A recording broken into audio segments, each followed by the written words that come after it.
cracking.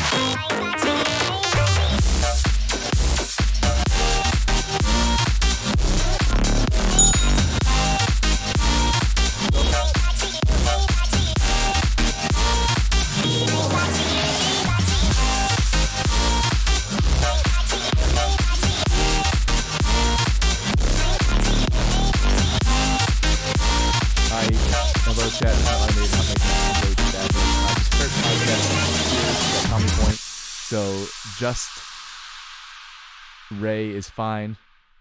I hope it was worth it. My apologies to Dan Hahn, who I just broke.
Happy time zone, sports fans. Welcome to 19 Infinity 5, the Sports Hub. My name is Joey T. Badger, your voice of the Blaseball playoffs with the eminable, the glorious, one of the best voices around in all of Blaseball. The voice of the Yellowstone Magic is Mr. Dan Hahn in the booth. Dan, the chat's exploding for you. You should make it explode more, chat. Make the chat go burr and Dan all over because Dan deserves it. Dan, we got a great matchup here.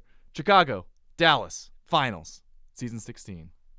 The best dang grill out that we're ever dang gonna have, at least if you're asking Ace Chambers. No, right, you are. The ace pitcher for the Boston Flowers, known to say dang. I believe, didn't you create a dish called Dangers and Mash a little bit ago? I can't take full credit for that. It was farmed out of ideas from the rest of the Flowers community at the time, but I'm the one who came up with the name, and I'm still very proud of that. It's a great name, Dan. It's a great name. The 100 and some odd old pitcher for the Boston Flowers, not the best, currently weakest pitcher in the rotation for the Flowers, but that's the Flowers. We love the Flowers, obviously, but we're here in less than a minute. Firefighters and Stakes, the finals, Stakes juggernauts of season 16. Firefighters, the scrappy comeback kids who proved Blaseball News Network wrong, make it to the finals and up one game over the Stakes. Who do you have in this game and series? I gotta go for the Stakes. Here's the thing, I am a foodie.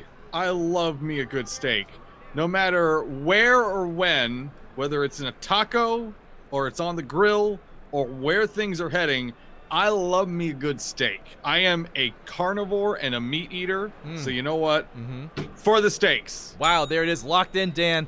Toast Guerta, this is a joke for you, Dan. Hey, Dan, have you ever heard of a good steak pun? No, I haven't, Joey. Well, that makes sense because it's a rare medium. Well done. All right, Toast. County point there. Don't tell anyone. Bye. Don't tell anyone. Bye, Dan. All right, folks, we are live with Stakes Firefighters Game 2. Firefighters up 1 win. We are playing in Chicago. We are all from Chicago, but here we are in Chicago. So let's see some good luck, have fun for this first game of coverage for the finals here on the Sports Hub. We're going till it's over, baby, because we want to celebrate Blaseball in its community. Thank you for being here. I'm excited, Joey. I cannot wait to see which one of these is going to continue to continue to pull ahead or even up the score. Right now, Firefighters are down 1 game in the series. Caleb Alvarado is on the mound for the Firefighters. The Stakes have an opportunity here to even up the count at 1-1. Right, you are Dan Stanton. 2 hits in a row, given up by Alvarado. Runners on first and second. Corey Ross up to bat, no outs. Firefighters known for their defense, which have taken them here. Their fielding has been impeccable throughout these playoffs, Dan. I'm curious what's going on right out of the gate here. It feels like the Firefighters weren't prepared for a sudden explosion of offense from the Stakes. We'll see how that ends up impacting this game. Maybe the Stakes end up putting a run or two on the board here. That would be the key in this game. It's hard to get points on the Firefighters defense. And Stanton enters a secret base. Why is that a bad thing? I'm sorry. That's I thought it either score happened or someone died. This one just popped in the secret base. Not used to that yet. It's full of gushers and beanbag chairs and books about Goosebumps. Listen, the Yellowstone community has received enough abuse. It's true. Enough abuse. We're correct. A little traumatized right now. Yeah. Oh, not a score play. It's trauma. Literally anything happens and suddenly we just reverse into the bushes. Oh, we love you, Yellowstone Magic. Dan, who's the voice of the Yellowstone Magic. What a great clubhouse. I love Yellowstone. Don't have a chance to interact with them much. So happy you have an opportunity to give them a great voice. Go ahead. We're gonna talk about that here later too. Sure. As above, so below. Did I get that right? Yes. Asabibo. It's so cute. That's a Bebo. Polka Dot Patterson on the mound for the Stakes with the triple threat. Polka Dot Patterson. Toast, are you giving another joke? Stop it. Yeah, no, hey, Joey, did you know the process of how Firefighters players got onto the team? Do you, Joey? Oh, how is that, Dan? They stopped, they dropped, and then enrolled.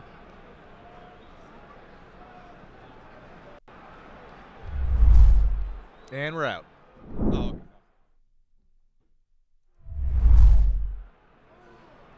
And we're back. Top of the second, still scoreless. Rice spliff on the up the bat, grounds out to Gooby Balson for out one. Alvarado on the mound. Both pitchers pitching a shutout game so far, but I would not be able to compare these two pitchers, Dan. Alvarado versus Polka Dot Patterson, the Dot, themselves. The Polka Dot is incredibly frightening as a pitcher. So incredibly frightening. Has so few weaknesses. It's hard to get past Polka Dot's tosses. It's just a challenge. Yeah. It's the reason why they're one of the best pitchers in the league. And Green Lemon gets a single, sending Connor Haley home, who was on third. First RBI of the game will be handed and served to the Dallas Stakes, up 1-0 over the Firefighters. Morse up the bat with a runner on first. There you go. That's how the Stakes are going to win this one, Dan. The crowd raising up their green lemonades to cheer on Green Lemon there. Oh, love that. That sounds great. Green lemonade. Yum, yum, yum. Yeah. How many fingers does Patterson have? I think Polka Dot Patterson has something like 84.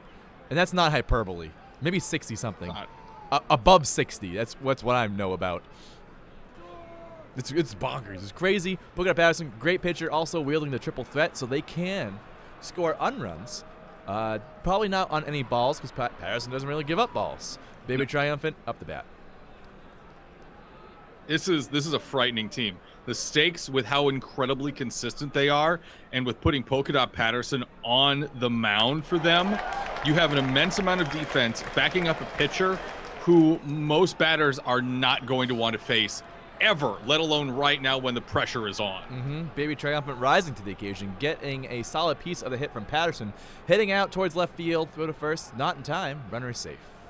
Patterson getting maybe out on the fastball in the inside corner, just a spoon up the bat. Firefighters 0, Stakes 1. You gotta love to see Sox maybe trying. Yeah, Sox maybe not the highest statted player, but certainly one of the most beloved across all of the ILB. Oh, without a doubt. That's probably the room temperature take everywhere, because we all love Sox maybe. One of the players that we all care about, and just great presence in their clubhouse. What really makes Blaseball great. Just one of the faces of the league. Yeah, okay, that was a lukewarm take. No, you don't have to be always scorching hot takes. We can say I could give you. I love it. Do you want me to give you a scorching hot take? Oh my God, yes, Dan, please. I am a hot take elemental, and I need it. I mean, yeah, it sounds nice. Stakes win this in 5. Wow, that's a hot take. Almost Joey wasn't ready for that. I wasn't ready. But you already gave that take earlier that the Stakes are going to win. I didn't say 5. I didn't say in 5. Okay. That's a great take. All right. Also, Tosquerto, you have lost all comedy points for that last joke. Rip. Yeah, I gave you one, and then you abused your privileges. In the same ending, by the way. You are insatiable. Aaron, thank you so much. It's one of my favorite lines. Game 5, yeah. Draken Blossom saying that, confirming that Polka Dot Patterson has 87 fingers. Yes. I assume on two arms. I'm not sure what the lore says there, but wow. That would be interesting if it was one hand with 87 fingers on it. It sounds like, those pictures of like angels where they have like infinite eyes. It's like the same thing except with infinite fingers. Yeah. Okay. No one draw that. That sounds cursed. I was about to say we're giving the fans a lot of material to work with, and I'm concerned. Yeah, the fans don't need it. Fans, you do such great work, without us giving you any kind of. Your ships and your art impress us daily. It's great stuff, and again, I've always said this: your art community is what makes this community amazing. So, from your drawings to your musics, thank you for bringing life to Blaseball. Top of the third, Beyonce fly out to Samuel Mora. Will bring us down to the bottom of the third. Polka Dot Patterson takes the mound. Stakes winning 1-0 so far. Gita Sparrow first to bat for the Chicago Firefighters. Joey, I'm fully expecting this to continue to be a very defensively oriented game. That one run, or maybe one or two more on top of it, could be all we see in run scoring for this entire game 2 of the series. Mm-hmm. Oh, Bretty saying maybe their name is polka dot because their entire body is dotted not with dots but with fingers.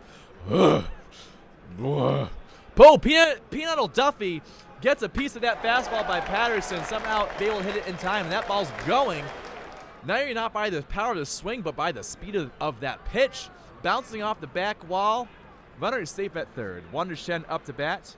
2 strikes in a row from Patterson. And, Shren strikes out looking with the runner on third. Patterson will keep a .3 unruns to the pile. Firefighters now in a negative. This is where the danger, the true threat of Polka Dot Patterson appears. Even with a runner on base, Polka Dot is going to make strikeouts happen. Almost guaranteed. Yeah, 2 right there. Almost guaranteed. 2 right there in a row. 3 down. Right in a row. Poole not even have a chance to swing on it. Another set of unruns set on the Firefighters. They are at negative .6 unruns. Patterson, absolute assassin out there with their pitching. Let's see if they lose their status. They do not. They will retain triple threat. And Stakes Stakes may have this one. Firefighters uphill battle. You know, it's already hard to get players on base, but Patterson's like, great, yeah, I'll give you a triple. Thanks for the unruns, nerds. I imagine they're very nice and wouldn't say that, but that's my headcanon. The Stakes are well known as a team of dads. They're just a bunch of dads. Whether they're actual dads or not, they're just a bunch of dads. Yeah, anyone can be a dad, and anyone can be proud of people like a dad. Yep. Yeah. Spliff will draw the walk from Alvarado. That's 2 walks given up by Alvarado so far. Polka Dot Patterson, only 27 pitches versus Alvarado's 42. Oh, wow. Yeah, Patterson with 6 strikeouts and only 2 hits. I might be running. Yeah. Wow, Joey, you got a great memory. That's what I'll tell you. I don't. I do not have a good memory. What is that wonderful app that you're using, Joey? It is Tome, developed by Sibber. Still kind of in its beta test phase, but it's so convenient. I'll put the link in the chat if you want to look at all the scores and pretend like you're an actual sportscaster like myself, or I'm pretending to be a sportscaster. I feel like I sound like one. Oh, Green Lemon hits a triple, another RBI. Connor Haley will score on that. Stakes 2, Firefighters negative 3/5 of a point. Runner on third for Alvarado. Looks like Stakes may run away with this game.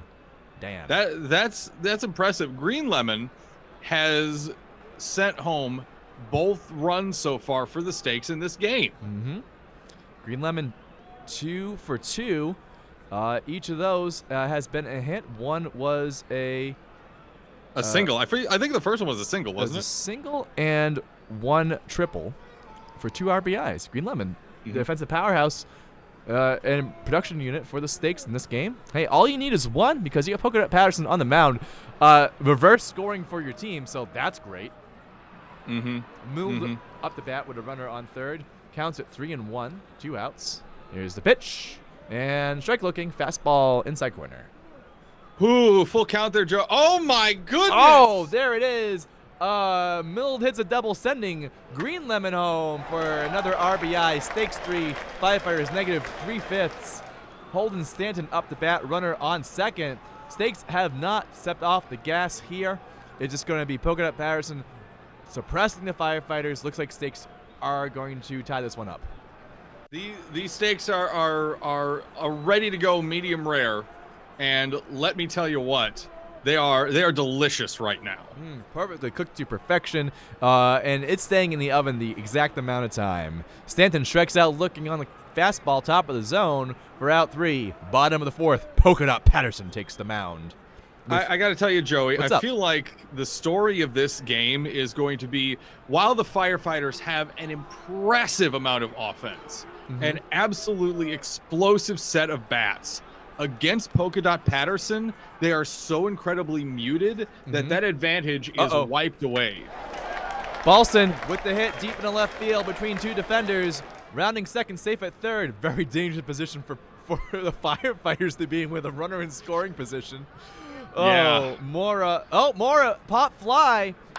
Balson will tag up the score, putting Firefighters in the positive. First time in this game. They are at 2/5 of a run in a positive direction, essentially down by 3 runs to the stakes.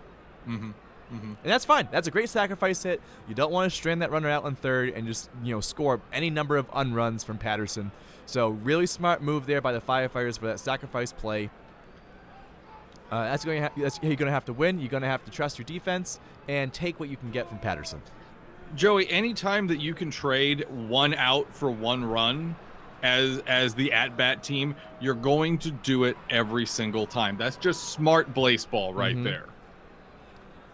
And they're going to have to do this against, I would say, arguably one of the best pitchers in the league. So, without question. It's not over yet. I'm pretty low on the Firefighters coming back in this one because it's just Polka Dot Patterson. But anything can happen in Blaseball. We had a crazy series, last couple series in the rounds of this playoff. So anything's possible. It's not over till the umpire says so. Admittedly, Joey, after this for the Firefighters, they have Gabriel Griffith on the mound. 6-star pitcher. Not horrible vibes, but definitely less than ideal. And truly frightening on the mound sometimes. Whereas after this, the stakes are going to have Leach Herman, 4 1/4 stars. So it should be a good matchup in favor of the Firefighters there. And the Firefighters, the stakes go down in order. Bottom of the 5th, Patterson back on the mound. Spoon is out. Johnson is up, no one on. Firefighters 2/5 of a point. Stakes at 3. And what I was mentioning earlier, Joey, with the 1 out for 1 run scenario, obviously you take that every single time. They have to keep doing that, though, over and over and over again consistently to try and get ahead of the stakes. The question is, can they consistently get runners on third and then sacrifice them home? Probably not. But tune in to find out. I mean, it's a tough question. It's a tough question. Gita Sparrow up the bat, swinging strike 2. 0-2 pitch coming. 2 outs, no one on. And fun fact, swing and a miss. Out 3. Fun fact, by the way, about Polka Dot Patterson. Polka Dot Patterson was the first one to experience the debilitating power of Oh No Blood versus the Yellowstone Magic. Oh, really? Polka Dot Patterson was the first. Because Polka Dot Patterson doesn't throw balls, right? Never. Polka Dot Patterson is the reason that Chorby got over 100 foul balls in a row. That's amazing. Over 100. It boggles my mind. What was the final, was it a hit? Was it finally a strikeout? What was... I don't remember. I don't even remember. Yeah, Chorby RIV. Well, Chorby Short isn't dead. Chorby Soul is. What an end to a career, saving, basically, sacrificing Chorby Soul sacrificed so much for the good of the ILB, and you know what? Hold on, are we doing a touching moment? Yes. Okay. Yes.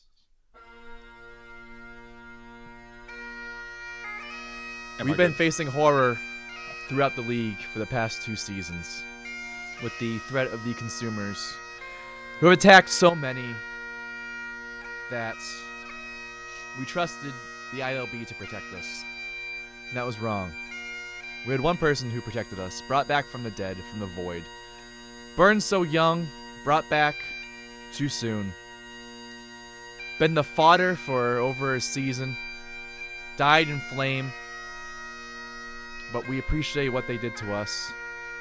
Did for us, protecting all of our favorite players as best they could. We salute Chorby Soul for being there. Thank you for your service. Okay. May you rest in violence. Looks like we missed a RBI by the Firefighters. Polka Dot Patterson letting up a hit there. Firefighters pull within 2.6 points, or 1.6 points of the stakes, Dan. Yeah, absolutely, Joey. Firefighters do have a chance here. Obviously, speaking very highly about Polka Dot Patterson and the consistency of the stakes. Not to say the Firefighters don't have opportunities here. It's a question of, are they able to capitalize on what opportunities they can make for themselves? Right, you are. And that score was by Wanda Shen, and that seems to be a home run hit. Nope, not a home run. I lied. Is it a home run? I don't believe. Maybe.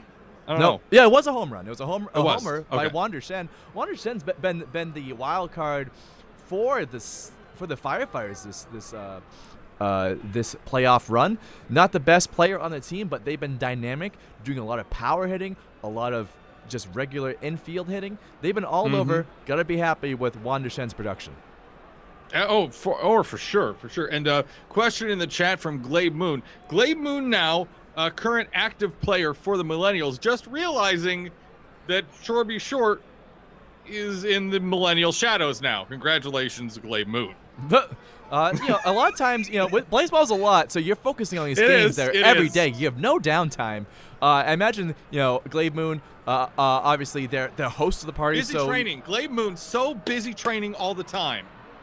I was busy crying, Dan. It's a very long... Don't give a comedy point for that. That's funny. Tragic. Well, give it a tragedy point. All right, I'll give it both. It gets both. And of course, you're training all season, you're playing all season, and then you get to the party time. You're hosting party time while you're playing Blaseball. So that's a lot.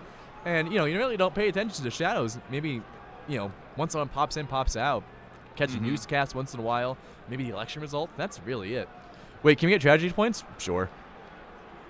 Not you, Toast. You can't carry any. You lost your bag of holding for all points. Oh. Wow. Yo, we're tough here. County points. They are you gotta earn them. You earn them. Bottom of the seventh. Oh, seventh inning stretch, Dan. Yep. Big stretchies. Oh, big stretchies. Big stretchies. Oh, I'm gonna stretch my face. I haven't done that in like years. Justice Spoon gets a hit, putting runners on the corners for Patterson. Could be good, could be bad if Patterson gets Isaac Johnson out here. That's an unrun, but okay, Justice Spoon just caught stealing second base. Blah, didn't need that. You had tying. Oh, come on. Winning runners on base. Woof, what a dumb move there. That is unfortunate. You want to tell players be gay, do crimes, but at the same time, don't get caught. Yeah, don't get caught. Don't get caught. Yeah. And just especially in that situation. There's a song about this where Jacob Haynes on the Flowers. Be gay, do crimes. Don't get caught. Yeah. And with that, Jaden Jaguar is like, that's the content I want. I'm gonna follow. So thank you for following. Just the guy, right? You are toast. Globush saying, shut your face and say, let's go Mills, baby, love the Mills, in honor of Glade Moon and Shorby Short. All right. What a great chant. Love that chant, by the way.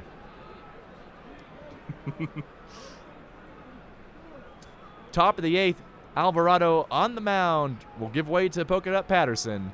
Stakes 3, Firefighters, 1 2/5 runs. Isaac Johnson up to bat. I think it's a lot more fun to say a fraction than to do decimal. I mean, more power to you, Joey. You're the one making the broadcast. You're the one making the choices. You should be having the fun. Sure, we all should be having fun because the Sports Hub is about community and celebrating it. So hopefully we're all having fun. Again, chat, thank you so much for being here. He simply does not understand the final points of theft. Ooh. Jacob Haynes, amazing human being, just a guy, one of my favorite Blaseball players, certainly, does not really understand how not to be caught making crimes. Yeah, garages, if you go to Blandcamp. I'm not typing in my chat. Not at all. Peanut Duffy flies out there, and that's the closeout of the bottom of the eighth. We go to the top of the ninth. Dallas Stakes are back at bat with Caleb Alvarado back on the mound. Thank you, Dan. Stakes up by 1.6 runs. Alvarado needs to control the stakes here and somehow get 2 runs away out of the tight death grip of the 67 fingers of Polka Dot Patterson. 87 fingers of Polka Dot Patterson. It's like, what? It's 67. That's enough. No, it's 87. Yeah, you need to throw another 4 hands worth of fingers on there. Klein Green Lemon up the bat with 2 hits in this game for runs. So the fact is, Joey, that even if the stakes don't score in this inning, it's already going to be a big mountain to climb for the Firefighters, putting up 2 runs in the bottom of the ninth. Right, They haven't even been able to average 1 run per inning, let alone 2. Morse finds the hole in the outfield, hits a blooper out there to it. Will be able to get to second. Milled up the bat, 2 outs, stakes up by 1.6 runs. How are we pronouncing this one currently? I don't know who this person is, so it's Mold. Zermold. Wermold? Zermold. Zermold, I know where that one went. It went right to Justice Spoon. I'm going to respectfully steal half a comedy point for myself for that one. You can steal one. I'll give you a comedy point. Here, just take a comedy point. What? I never get comedy points. Okay, well, sometimes you do great work. Well, you always do great work. Sometimes you make great jokes. Okay, fair enough. Yeah. Also, I am not known for my comedy styling. It's fine, and sometimes we appreciate groaners, like even the art that Toast does. You know, I was about to say we appreciate Toast Huerta here. Oh, here. absolutely, 100%. You know, even though, and this is my training in improv, that if you elicit a groan from someone, sometimes that's better than a laugh. You know, you're making someone react. So groan's still good, but they don't get comedy points. And speaking of maybe not so good, oh boy, Patterson. Firefighters are on their last out of the game here, unless there's a salmon incident. Now it Boston, bam, bam, bam, poke it at Patterson, the gunslinger that they are. Just keep shooting outs, and they not shooting blanks. They'll win this game, locking down the Firefighters. Your final score from Chicago, stakes 3, Firefighters 1.4. Let's see some good GGs, good games in the chat. Some good GGs. GGs. It was a great game. Sportsmanship is a plus. Ba-dink. It was, you know, looking back, I think it was the 7th or 8th inning when you had runners on the corner, and then we had that stolen base. The opportunity was there.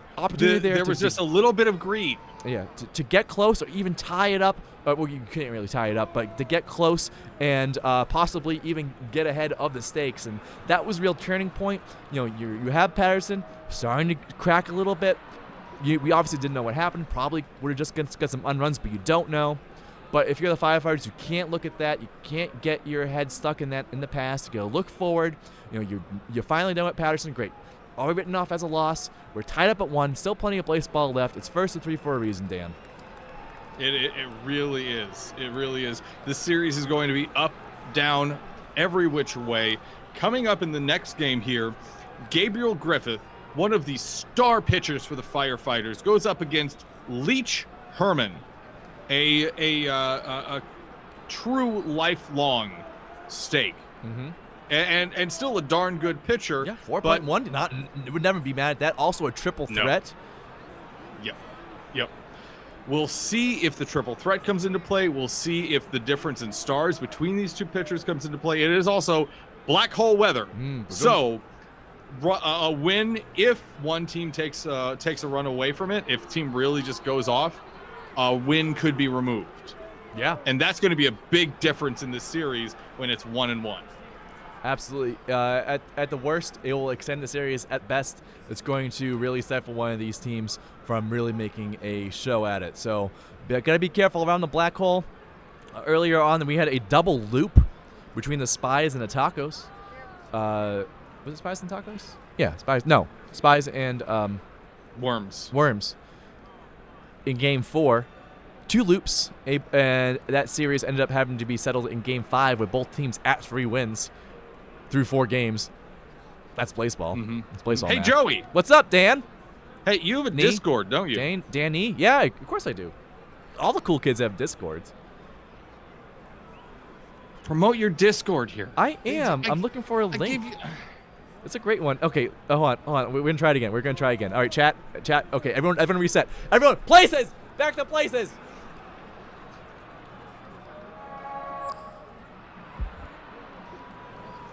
I don't know protocol here.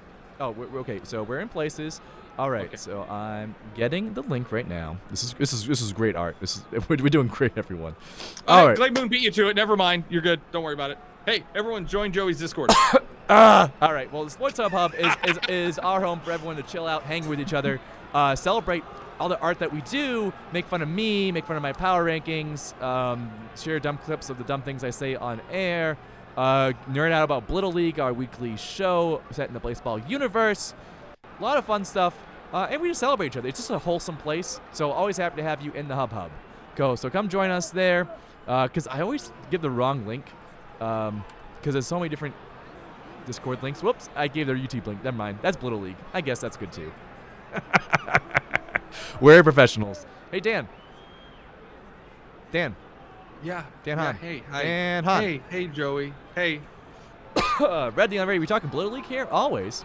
Ready and Ready, the Game Master for Little League. Here in the chat. Hello, sir. Dan, where can people find your great stuff? You're the voice of the Yellowstone Magic. Where can you hear your voice during the regular season and playoffs? While I die. I'm fine. Go ahead, Dan. Go on without me. Go on without me. I'll try. You can find me at glamesh.tv/Dan. I broadcast Yellowstone Magic games, as well as on Wednesdays the mid-season power rankings review. That's glamesh.tv/Dan. In addition, you can find my YouTube page where I post a whole ton of video game content. I don't post Blaseball there. It's game content. It's not Blaseball. I'm sorry. That's great. Sorry. We love video games here, and I apparently love coughing. Yeah, you do.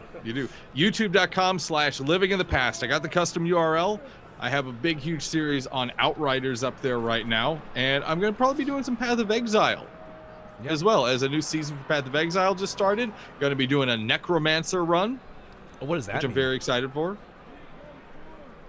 I'm going to play a Necromancer in Path of Exile. Oh, that makes sense. I never played. Sounds awesome, though. Your content's just great. Even if it's your Zen chill out list with Satisfactory to playing Outriders, it's all great content. So check out Dan Living in the Past on YouTube. Links in the chat, so it's easy. Hit subscribe to get notified when he puts something up there. And it's like every day, because Dan's a wonderful, well-oiled machine. I mean, no comment, actually. In addition, if you want to find out more about me and everything I do on a daily basis, twitter.com/Leto, Leto is my handle on Twitter. Great handle. Everything I do pretty much goes to Twitter at some point. Now, coming up here later on this afternoon, I'm going to be posting up an article talking a little bit about some of the stuff that happened with Yellowstone this season and last season, and using it as kind of an example to talk about how Blaseball has had a ramp up in burnout over the last few seasons. That's going to be up on my personal Twitter page there. I'll be posting a link to the document. People can read through my thoughts and my presentation on this. I'm really excited to put this out. No, it's just like a 4-page article, 4-page read. It was a bit too long and too much of an editorial for BNN, so I'm just putting it out myself. Fair enough. So look forward to that here. That'll be later on this evening, probably after the next game in this series. Ooh, posting live during the playoffs. Love it. Yeah. There we go. Ding, ding, baby. The article is that the piece is done. It's done, and I've finished editing it down just a little bit. I'm just waiting for a decent time to post it. That's fair. That's more than fair. Yeah, so check out Leto. While you're there on the Twitter machine, make sure you hit Leto first. Leto's priority number 1. If you still have any spoons left to follow people on Twitter, follow Sports Hub. We repost everything Leto posts and everything Blaseball News Network posts, and we do dumb things as well. So follow us there and make our numbers go up. Love it.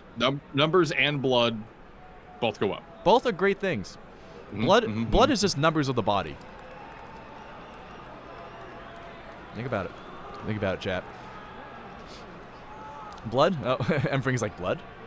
Anyways, folks, thank you for tuning in for Game 2 of the Internet Series for Season 16. We'll be back. I need to rest my voice, obviously. I'm coughing up a storm. Folks. Do you need me to do the play-by-play for the next game? Are you going to be okay? I don't need you to, but do you want to? I'd be happy to. All right. Well, Dan's going to do the play-by-play. I'm going to try my voice at color commentary. This is going to be fun. We've never done it before. We'll see what happens. I can't wait for it. I'm so excited for you to bring facts and information to the party. Oh, that's why I read numbers on screens. Those are things I'm bad at. I'm going to give you... Dan, That's the secret right there. That's it.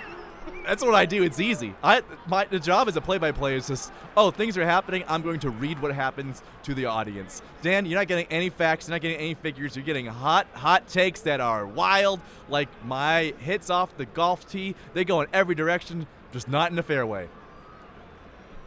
I see what you did there.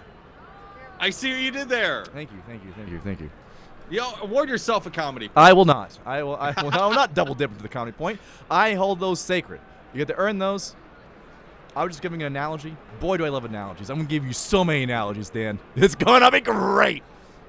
Okay, don't you do that. Anyways, I'm going to use my Vocal Zone. We're not sponsored by Vocal Zone, but we're powered by Vocal Zone.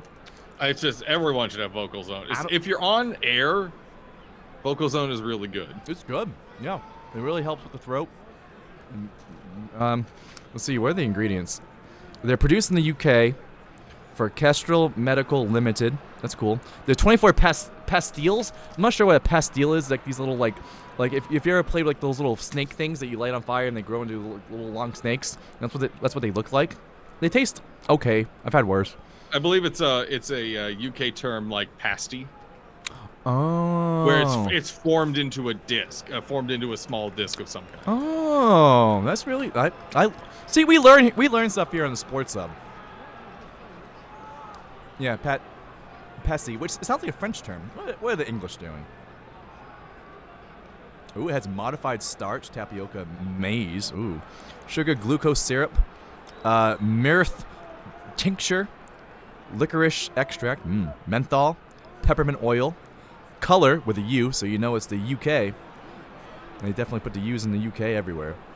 E153 carbon black. Sounds space age. No wonder why it's Mare tincture, that's correct. Glade Moon. Is that a thing? The English language is like a quarter French. Alright, comedy point. Wait, the US doesn't have fruit pastries? Or pasties? I don't know. Dan, I've been doing so much Blaseball the past, 2 days. I know. Let's go ahead and cut it here. Let's go ahead and cut it. Move Okay. on. You need to rest your voice. We'll return. We will return. Soon. Trademark. All right, friends. Commissioner's doing a great job. We'll see you soon. Bring your friends in. It's the finals. Not an elimination game, but hey, we're getting there. We're developing a rapport with each other. We're celebrating a great season. Firefighters and Stakes are battling off. Two teams we haven't seen make it this far in a long time. Stakes first time actually winning a round of the playoffs. So get them in here. Let's have some fun. But for now, we'll play you some sweet, sweet tunes as we rest our voices. And we'll be back. Bye.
be you and I.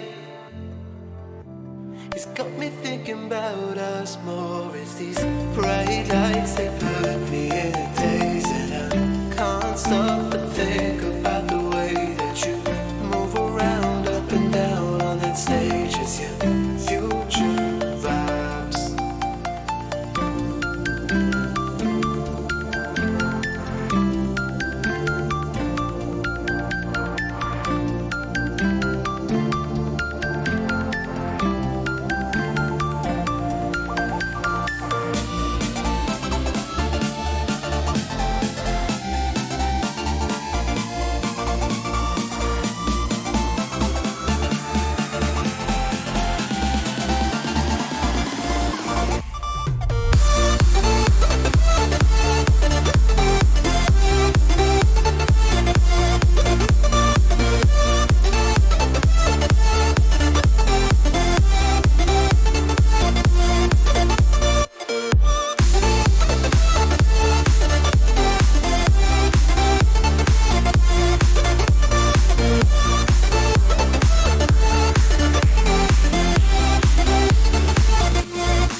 Bright lights, they put me in a daze, and I can't stop but think about the way that you move around up and down on that stage. It's your future vibes. Bright lights, they put me in a daze, and I can't stop but think about the way that you move around up and down on that stage. It's your future vibes.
Happy Time Zone sports fans. Welcome back to 90 Infinity 5, the Sports Hub. My name is Joey T. Badger, your voice of the Blaseball playoffs, here with Dan Hahn in the booth, here to bring you game number 3 between the Firefighters and the Stakes in this internet series. And just for fun, to mix it up, rest my voice, and to let Dan take the lead, because he got a good voice and knows how to use it, we're switching roles. I'll be your color analyst for this game. Dan's doing a play-by-play, so, all right, I'm going to get off my seat. All right, I've changed seats. I'm now in the analyst chair, and here we are. Dan, the show is yours. Everyone in the chat say hi, Dan, the play-by-play guy. That's the official title. We're doing great. Hold on. Just a second. Yeah.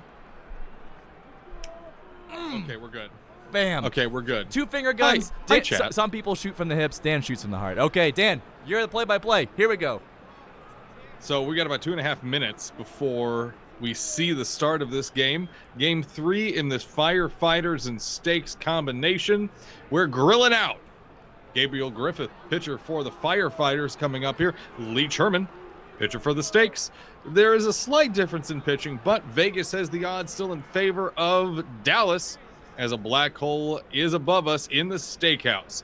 Joseph, Yes. what do you see happening coming up for this third game? We're playing in Dallas. We have two great teams. Firefighters, the scrappiest team in the league. Stakes, best team in the lead. It's what you want to see in this playoffs, and that's why we're tied at 1 win apiece.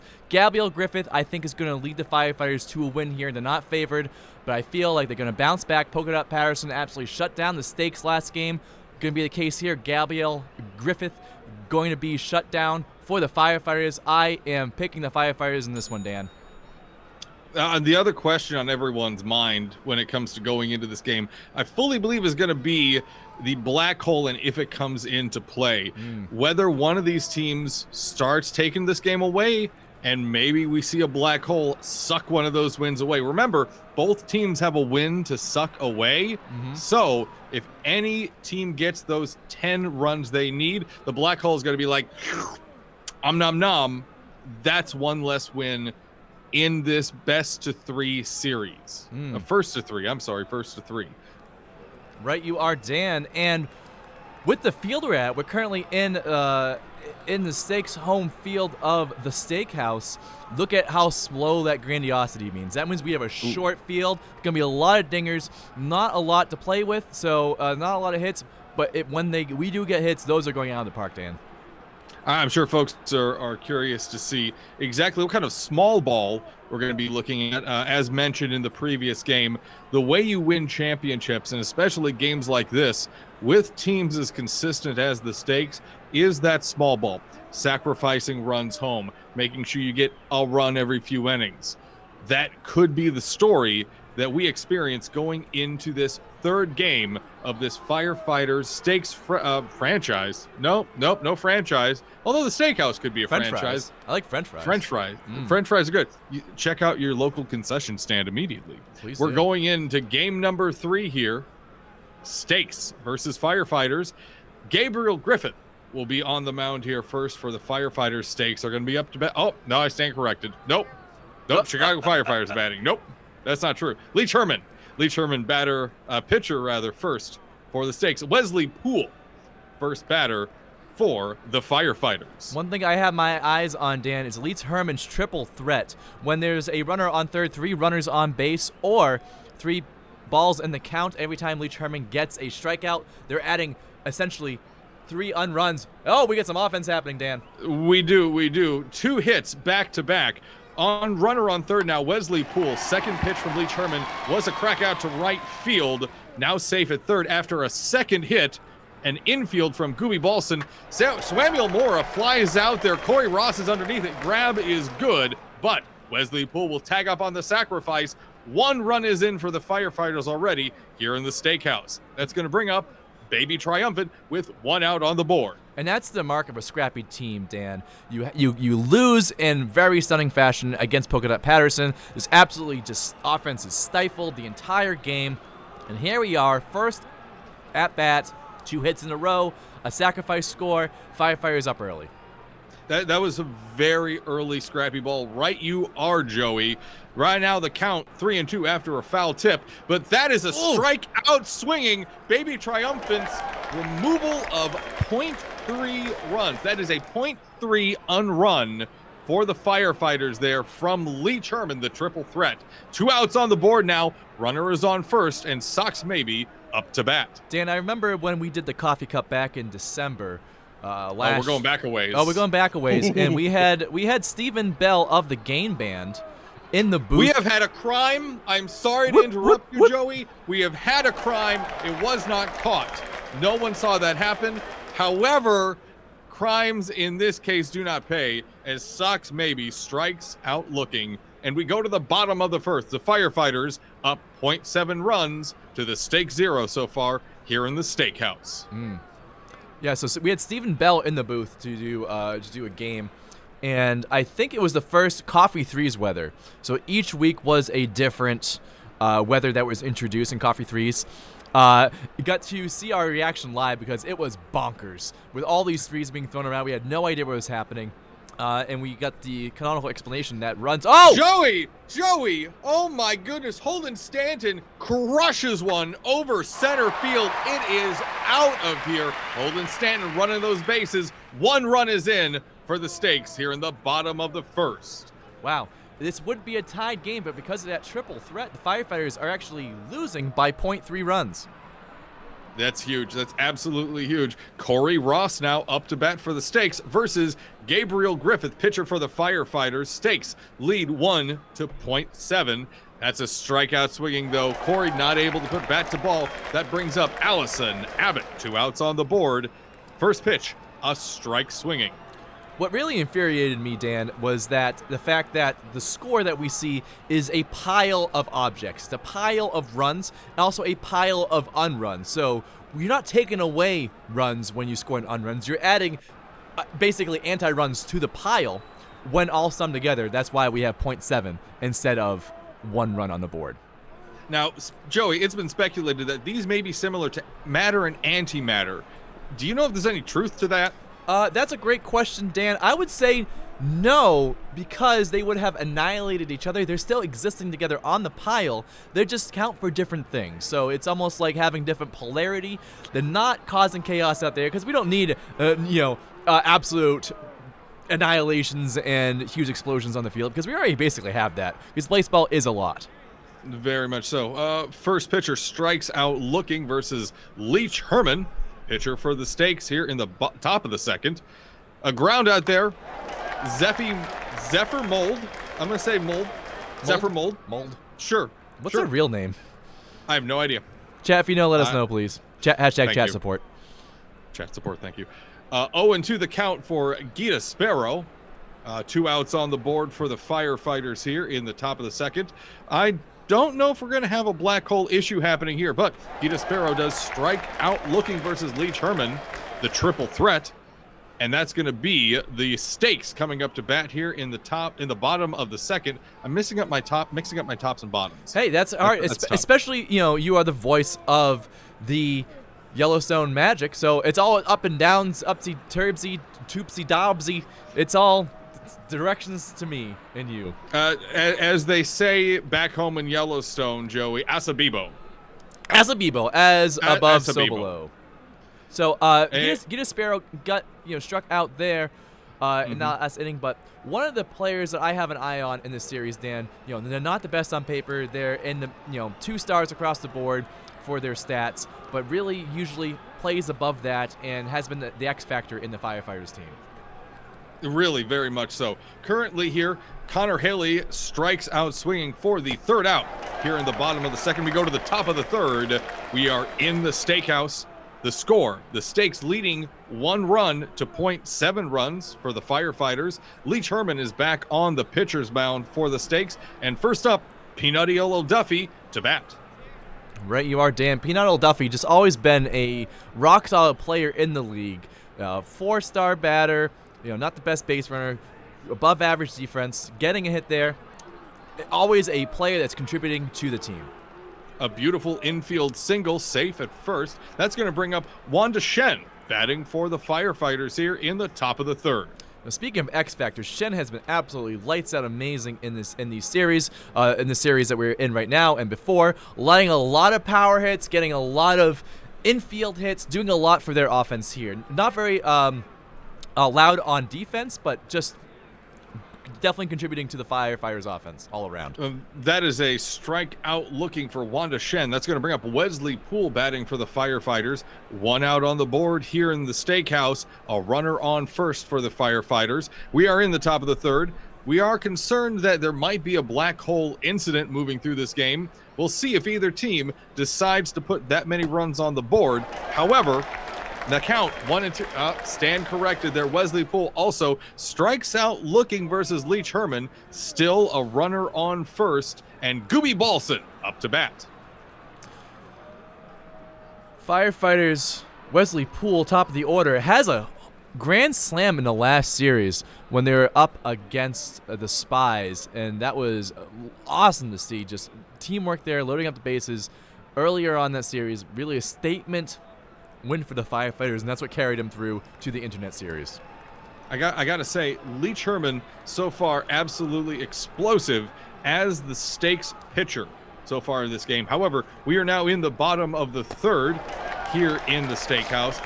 Gabriel Griffith on the pitcher's mound for the Firefighters. First out is already on the board. Klein Greenlemon striking out swinging, and that brings up Dickerson Morse batting for the Stakes. One out on the board, and the count 0-1.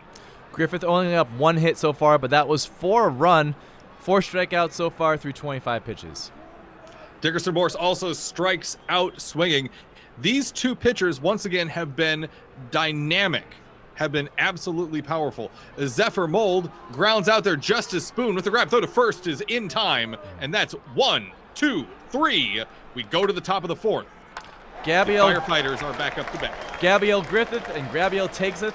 That's the kind of performance you need out of them today, Dan, on the mound.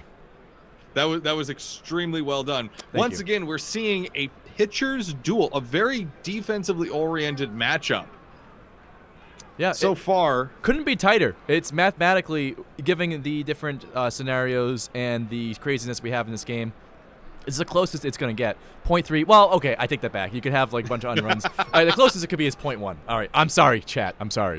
Stand corrected there. Baby Triumphant smashing it over the right field wall, sending it out of here, running the bases, taking it home. Firefighters go up in this game, 1.7 runs to just 1 run for the Stakes. That's going to bring up Sox maybe up to bat now versus Leach Herman, pitcher for the Stakes. I feel like Baby Triumphant has been all over the field on both sides of the ball, Dan. Really making it happen on offense, getting one of the only few hits given up by Polka Dot Patterson last game. Baby Triumphant is one of your lead players in this game, and the Firefighters might ride them to a championship.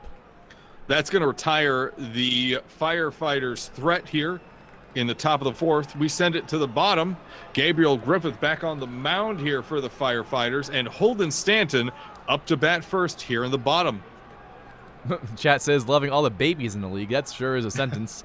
Mesrach Twitch saying the Steakhouse is tiny. It's a ballpark where you got to hit dingers. Right, you are. It's hard to get infield hits, Dan. And sometimes you accident. He's like, okay, I just want a single here. You're like, whoops, I guess I hit a home run.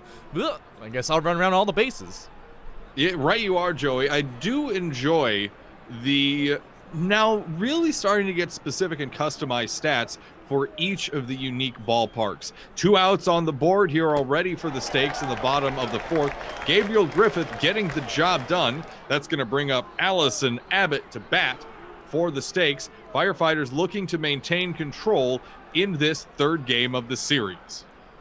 Apparently, from non-unique guy in Season 5, it was Baby Triumphant versus Baby Doyle in the finals. That was fun. I remember that. Oh, Inning so 4 is now long an ago. outing after Gabriel Griffith goes 1, 2, 3, and we go to the top of the fifth.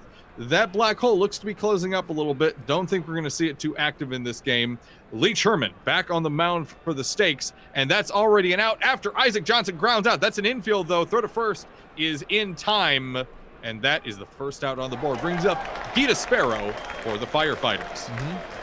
Oh, Sparrow, some action here in this game. A good hit, a really good hit there. Could have been a double, but Gita decides discretion's the better part of valor, stays safe at first, and that's going to bring up Peanut Heel O'Duffy versus Leech Herman. Oh, it's not Old Duffy. That's wrong. That's wrong. It should be. It sounds That's great. a ground out there. Rice Spliff with the grab. Throw to first is in time, but decides not to try and throw out the runner on second. And a triple. Wanda Shen rushes one to left field. It bounces around more than a few times. Gita Sparrow sent home. Wanda Shen safe at third. See, there's Wandershed and Gita Sparrow, the two X Factors for the Firefighters. They're involved in this play to bring the Firefighters ahead by 1.7 runs. That's how you do it, Dan. That is a mark of a championship. That's a scrappy team. Go Firefighters. That is a great combination of small ball on top of taking advantage of opportunities that the Firefighters made for themselves. We head now to the bottom of the fifth. Gabriel Griffith back on the mound for the Firefighters, and the first stakes batter, Rye Spliff. The count 0-1 after a foul ball. Oh, that's a quick ground out by Spliff. That is already 2 outs on the board here for the Stakes. The Stakes unable to move the ball around versus Gabriel Griffith so far. Now, Connor Haley up to bat, the count 0-1. Now 0-2. Yeah, looking at the stats on Tome, again, stats provided by the Society for Internet Blaseball Research, our friends at Sibber.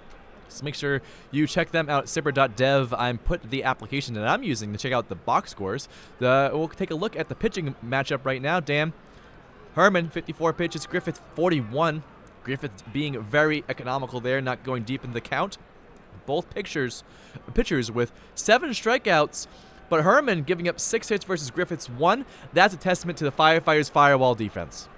And that one run was the single run on the board. That was a homer against Gabriel Griffith. So that says a lot that maybe they can't move things around too much. We do have some action here. Samuel Mora with a single after a runner gets up on first. That's Gooby Balson up on third.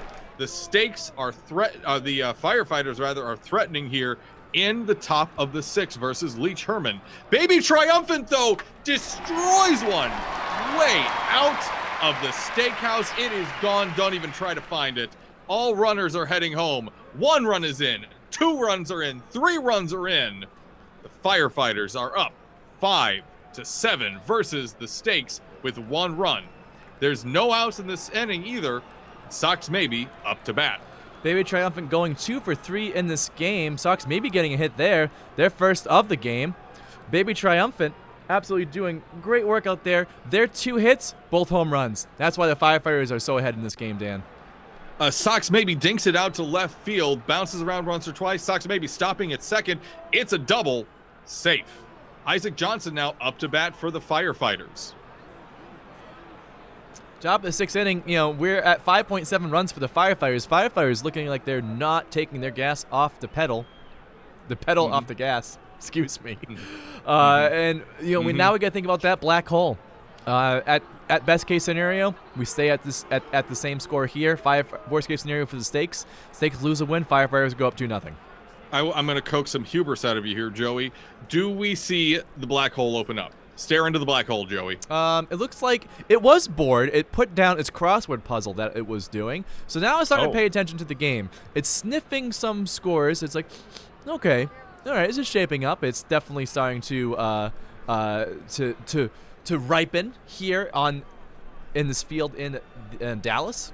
So could be very inevitable. The Firefighters continue what they're doing on the field.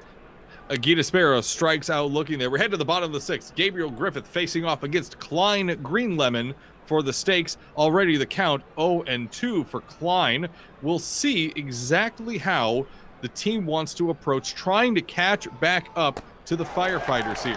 However, if the Stakes go down in this game, as Dickerson Morse now up to bat for the Stakes, and then trying an infield single, but Baby Triumphant there runs up, grabs it, throws to first in time. 2 outs on the board now. And the Stakes send up Zermold. I'm just going to say Zermold. Sure, that's accurate. Now the count 0-2 versus Gabriel Griffith, who is shutting down these Stakes. They go 1, 2, 3. The Stakes need to come up with a plan, Joey, to deal with this now explosive Firefighters lead they've made. Stakes have been absolutely fallen to Griffith. Griffith has 9 strikeouts so far, only giving up 1 hit, 48 pitches versus Lee Sherman 72. Peanut Duffy with an infield single there, able to make it to first in time and safe. That's going to bring up Wanda Shen for the Firefighters. Joey, in your expert analysis, would you say that for Dallas, the stakes are high? I would not say that. I would not sink to that low of a pun. Sorry, Toast isn't here anymore. I was required to. How dare you, Dan? Union contract. Peanut Duffy out on the fielder's choice at second. Wanda Shen safe at first. The throw to first was not in time. And that's going to bring up Wesley Poole for the Firefighters versus Lee Sherman on the mound for the Stakes with 1 out.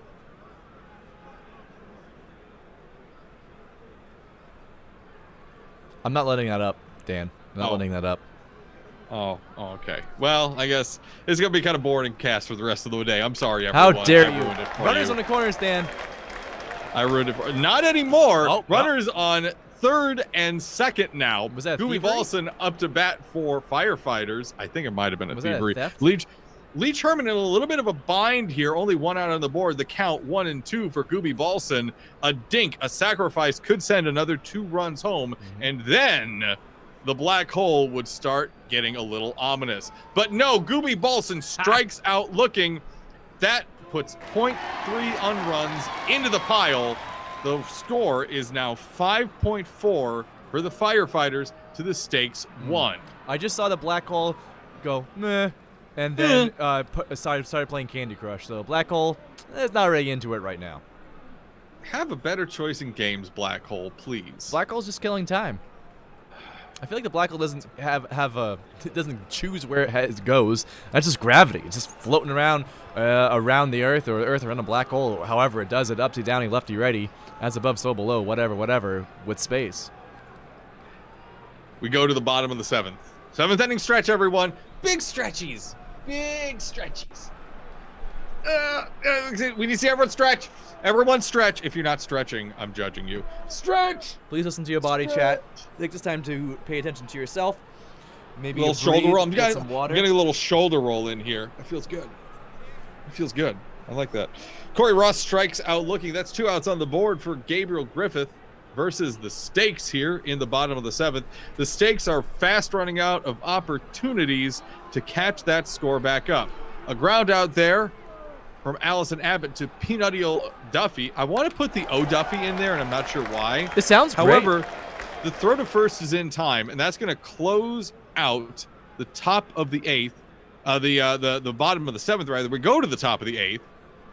Baby triumphant there, getting a fly out. Rise Spliff is underneath it. The grab is good and in time. And just like that, the first out is on the board for the Firefighters here in the top of the 8th. The Stakes must make use of every single out here in order to catch that score up. They've already struggled, as both teams have, to score in this series. So even just a small lead of 4.4 runs is going to be a lot, Joey. Right you are, Dan. It seems to be another trend I'm seeing is that the away teams have been winning all of these games. Usually the advantage goes to the home team. Sox maybe taking advantage of their special perk right there. That's absolutely right, Joey. 0.3 unruns are on the board once again, or rather tossed into the pile. And that's going to bring up Justice Spoons with 2 outs on the board. I stand corrected. That's an infield. Corey with the throw out. And just like that, we head to the bottom of the 8th. The Dallas Stakes are up to bat once again. They have 6 outs to grab 4.1 runs at the minimum. Well, make that 5, Dan. Make that 5. That's absolutely right. That was a ground out there. 4, as Rice Spliff also grounds out. Isaac Johnson with the grab. Throw to first is in time. And Connor Haley now up to bat with suddenly 2 out. That does feel a little sudden, Joey. 2 outs on the board for the Stakes. Sudden? What sudden? Those 2 outs. Yeah, really quick. Griffith has had their just had the Stakes by the scruff of their collars, their polo shirts, all game, and keeping the stakes where they want them. You're absolutely right there, Joey. 0-2 the count here Dads for wear polo Klein shirts. Green Lemon. I don't know. Sure. They have them by the pockets in their utility khakis. I don't know. Okay. They're holding on to their spatulas. That they are. They're grabbing onto the handles of their #1 dad mugs. Ooh, that's true. We go to the top of the 9th here, Joey. Great. Firefighters up to bat once again. Leach Herman on the mound, pitching for the stakes. Isaac Johnson's going to be the first Firefighters batter up, but dinks it.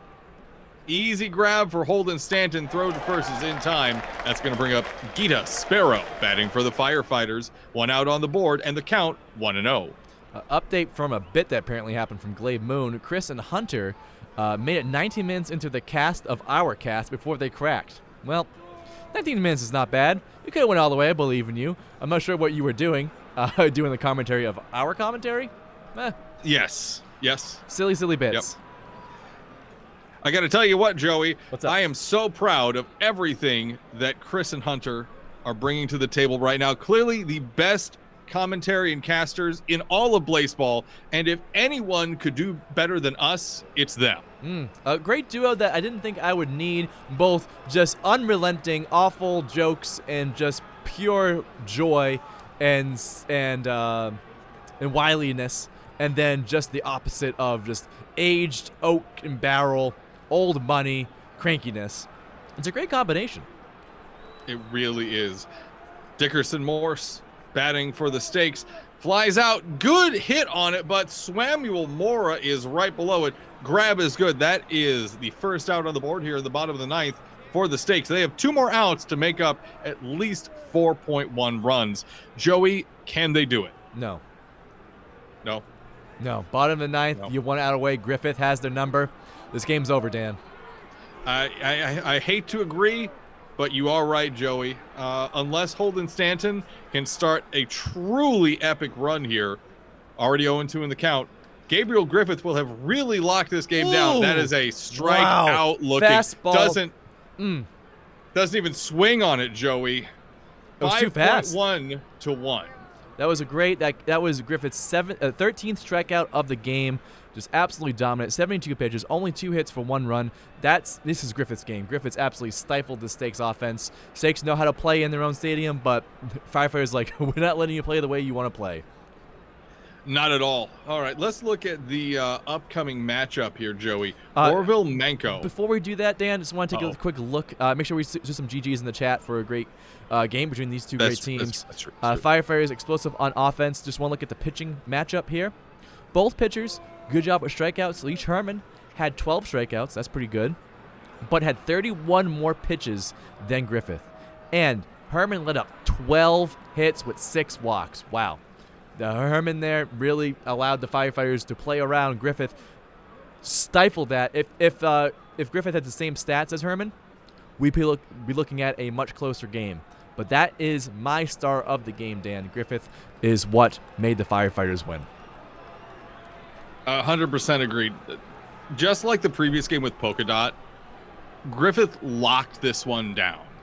The Stakes were unable to produce runs. They tried to get people through the bases. However, I feel like what really tells the story is the amount of people that they abandoned on base, for better or worse. Yeah, Griffith only let up 2 hits the entire game. He didn't have a chance to get on base. Love that. No walks at all. Actually, no walks from either side, which is surprising. And Griffith pitched like a 6-star pitcher. And that's when you have Asa there on the mound like that. You got to ride their coattails to victories, and that's what the Firefighters did in this one, Dan.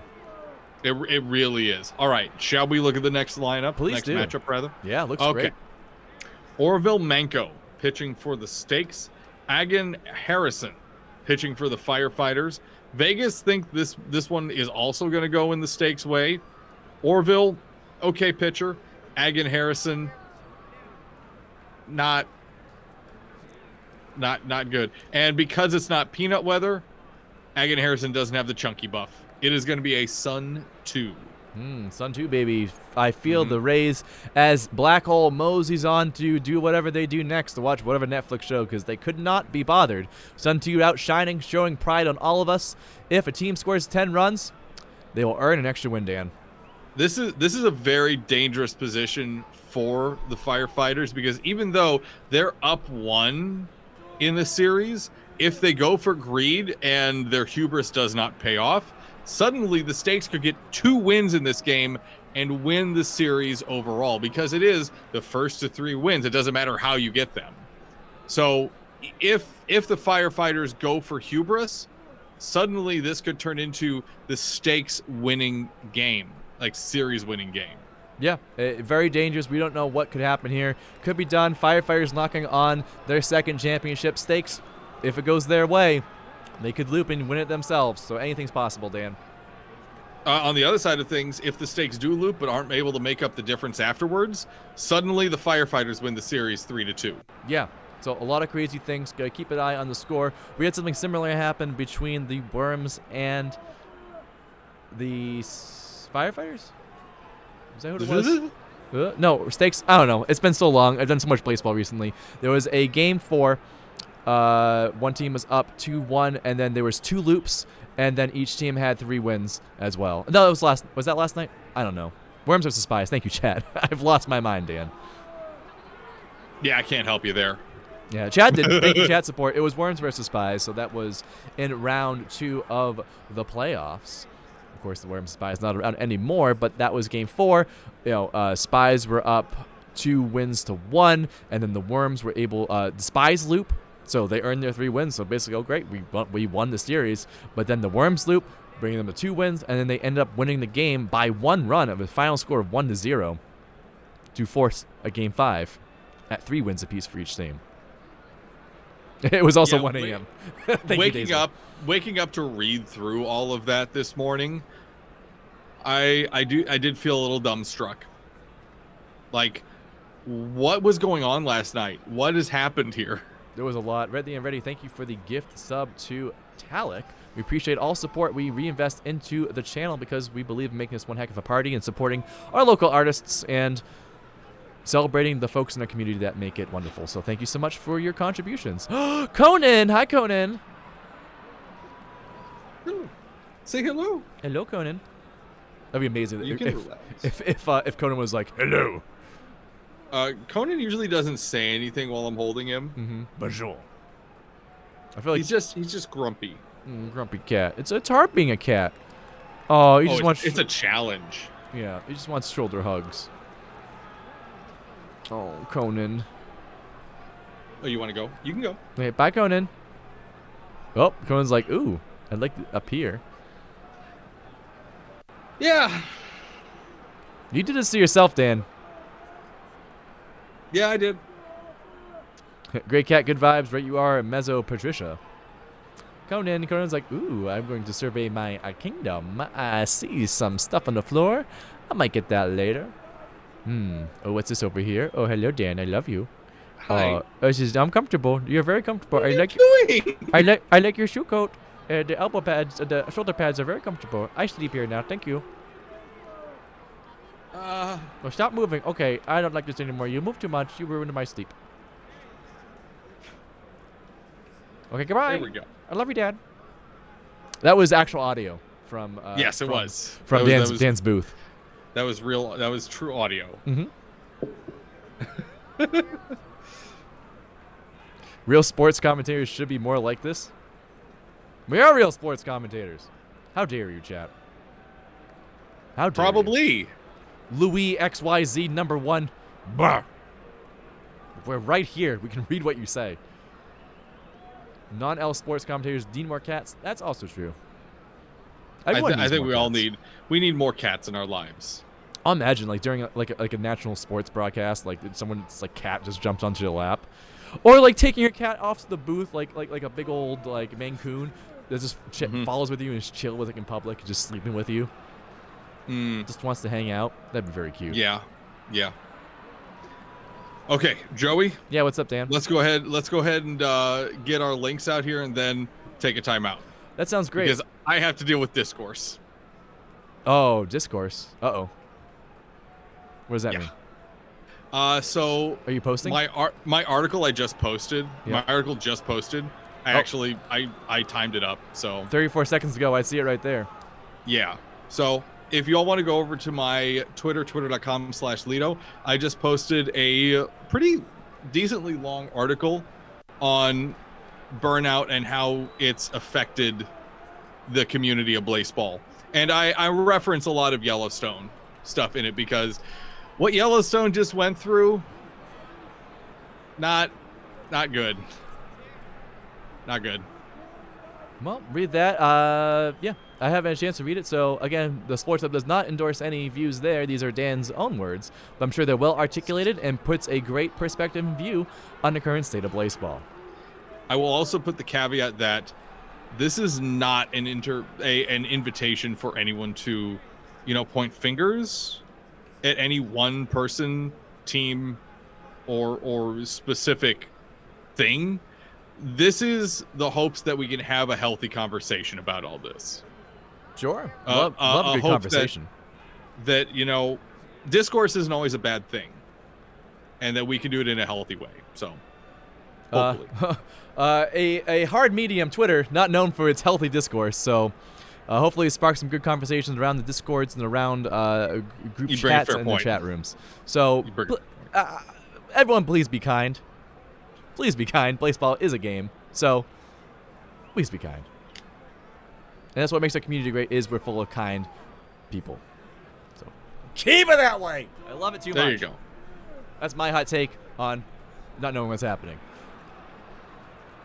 Oh, I think cleanup would be a very popular option when available to keep E-density down. Cool. Yes.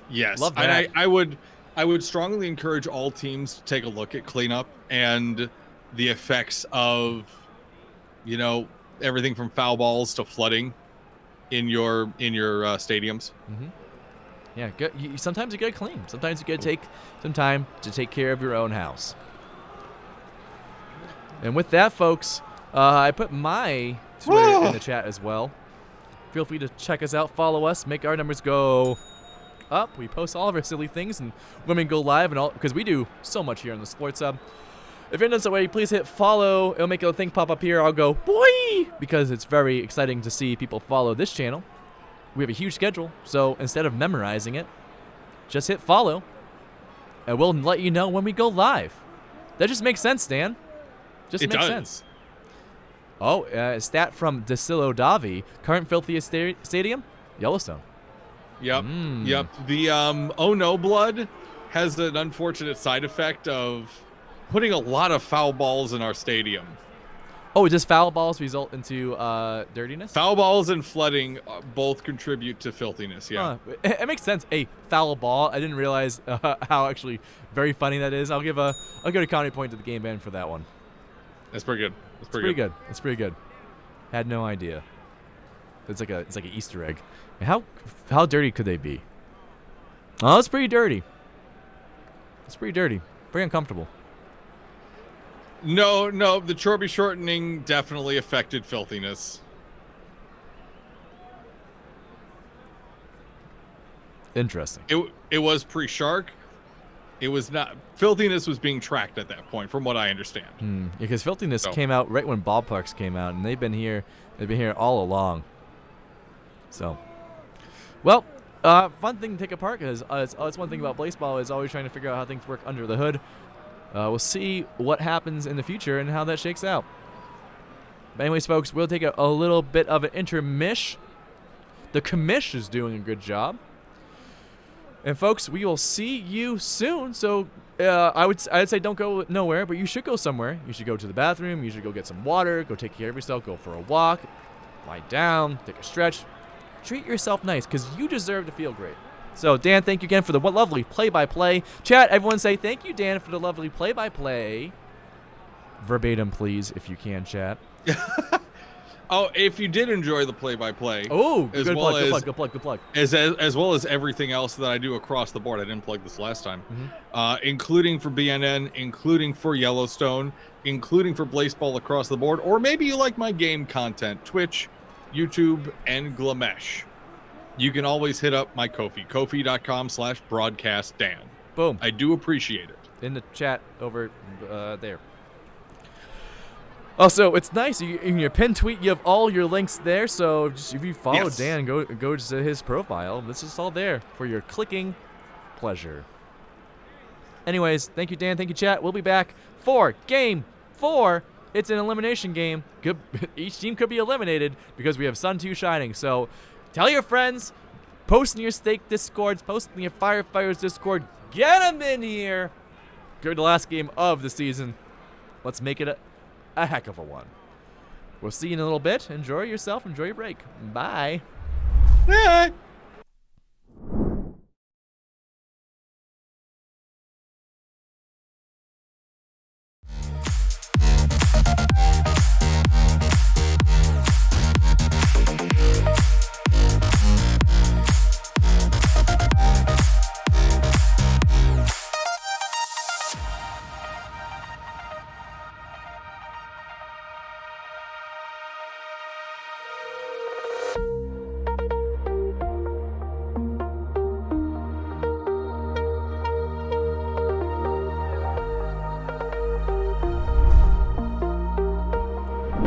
Chewbacca. Okay.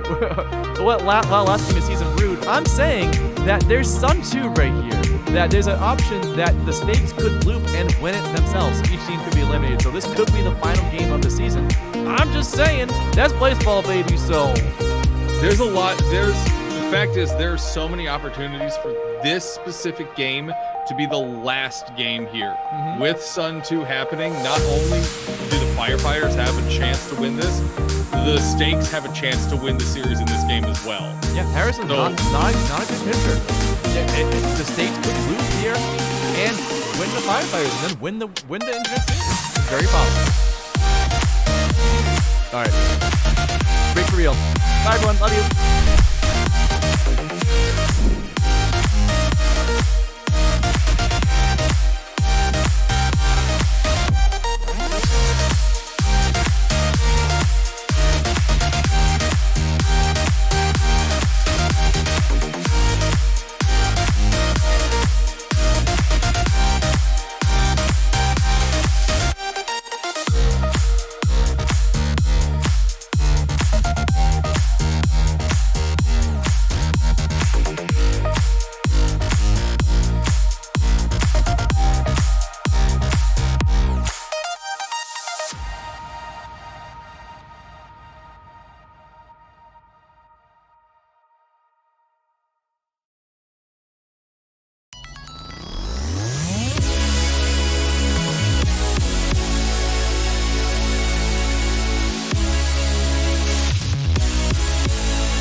Happy time zone, sports fans. Welcome to 90 Infinity 5, the Sports Hub.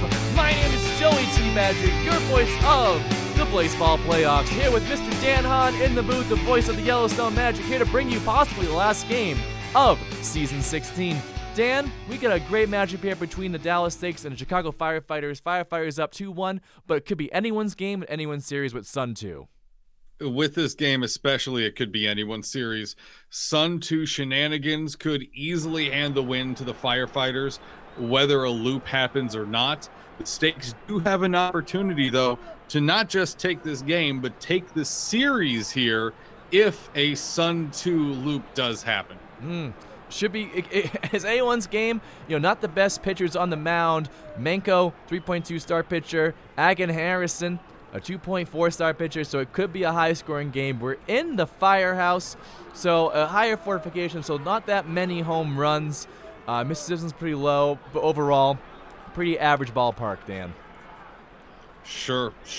Stakes and Firefighters here. Agan Harrison up on the mound first. Sun 2 is raining down. I don't know what's going to happen here, Joey. There are so many directions things could head. What's actually going to happen, though, as good luck, have funs are popping up in chat. Absolutely. Let's get those good luck, have funs out there because we believe in sportsmanship because this game is live. Possibly the last game of the season. Could go either way, Dan. Could go to Game 5. Anything could happen. All we know is that we want both these teams to have fun. And Mull draws the walk from Harrison. First at bat results in a free on base for the Stakes. Stakes don't need any free help because they got a great lineup. Stanton up to bat. If this turns out to be a productive first inning, Joey, what are the chances that we actually see a Sun 2 click? Oh, it's pretty good. You want a hot take, Dan? I mean, it's about Sun 2, so yes. Firefighters will loop the Stakes here and win the series. The Firefighters will loop the Stakes. That's my hot take, Dan. I believe in the scrappiness of the Firefighters. The Stakes were juggernauts during the regular season. Oh, and Consumers have attacked the first attack of the playoffs. Manko defends. Their bat breaks. Luckily, they don't need it on the mound. But my goodness, thank goodness they were able to smack that Consumer back where it came from. Take that, you snack mongerer. Hold on a sec. Were they who was that got attacked? Manko, I believe the pitcher for the Dallas Stakes in this game. Yeah, Stakes are juicy. Stakes are juicy. Both teams do have the dot. That means they are vulnerable to a consumer attack like we saw. The first one I see. Another walk there. Another walk, Joey. What is Agan Harrison doing? Walking, giving it up for the Firefighters. Maybe I should walk back my hot take, but I'm not going to. Abbott up the bat with 2 runners on, first and second, 1 out, scoreless, top of the first inning. I will retract my previous hubris and say I'm not even going to finish that because of my Wow, Allison Abbott hits it out of park for a 3-run home run. All right, Stakes heard us in the booth and be like, all right, okay, thanks, T. Badger. Boom, baby, 3-run home run out of this park. Firefighters have high walls here at the Firehouse, but that's fine because when a ball goes that high, there's nothing stopping it. Joey, I said the Stakes win this series in 5 games. I'm going to say the Stakes win it in 4 games. I think the Stakes win this one Are here. you saying the Stakes are going to loop the Firefighters and then win it in regulation and the Firefighters aren't going to loop themselves? Yes. Wow. Yes. That's a scorching hot take, Dan. That's what we look for. Num, num, num, num. Connor Haley, if I was a consumer, I'd eat you up. Connor Haley up the bat. We'll hit that one right to Moore. Throw to first. Out. Number 3. Bottom of the first Stakes. Strong opening inning. 2 walks lead to a 3-run home run. That one's not on the Firefighters defense. That one is squarely on Harrison. That explosive bat work. Explosive bat work from the Stakes. The question's going to be is, can Orville Manko and the Stakes hold off the Firefighters offense? Right, you are, Dan. Chat brings up another great point. Stakes could loop, but then lose to the Firefighters, and then the Firefighters would win their second Internet Series championship. It's possible. It is easily possible. Well, hello. There's so many opportunities here. It's great. I don't know what's going to happen, how things are going to shake out, but I am excited to watch. Also, Orville Menko, a triple threat. Didn't notice that earlier. Yes. Actually, the Stakes have quite a few triple threats on their pitching roster. Lee Sherman, Orville Manco, and Polka Dot Patterson are all triple threats. Right, you are Dan. The Panda 1016 in the chat asking, Joey, Dan, how are you feeling today? Pretty good. Pretty good, Pretty yeah. good. I feel a Pretty bit punchy. I've been doing a lot of Blaseball, but otherwise, it's been a lot of great series. Not a lot of trauma in the playoffs. It's been good. It's been nice.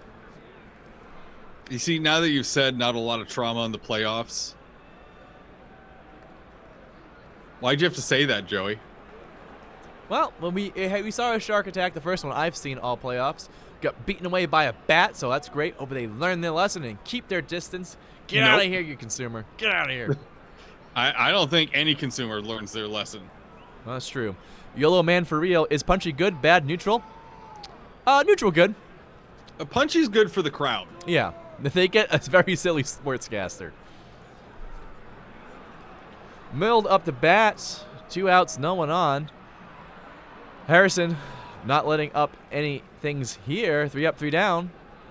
Finally, Harrison getting up 2 walks in the first inning, leading to a 3-run home run.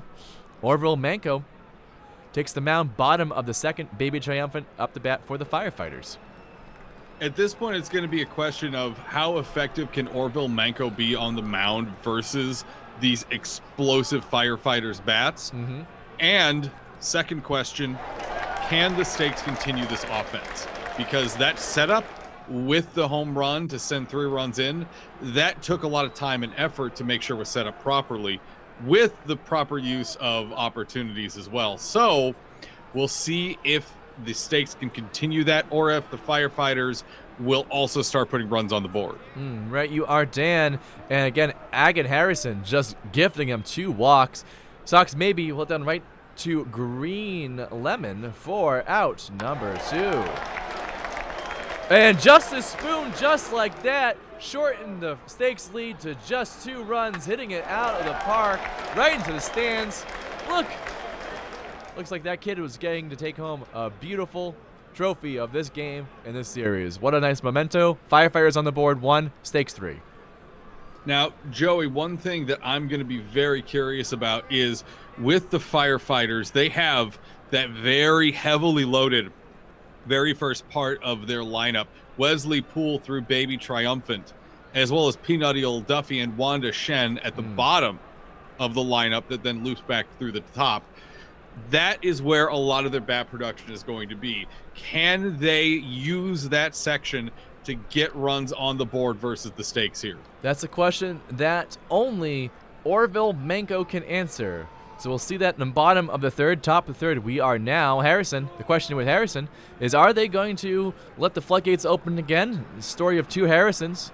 Inning 2 was great. No hits, no scores, no walks. Love that. First inning, 2 walks, 3 RBIs. Terrible. I mean, true. Yeah. Yeah, you're right. You are, Joey. Yeah. Holden Stanton held to a ground out by Duffy. Out 1. Corey Ross up to bat. Firefighters 1, Stakes 3.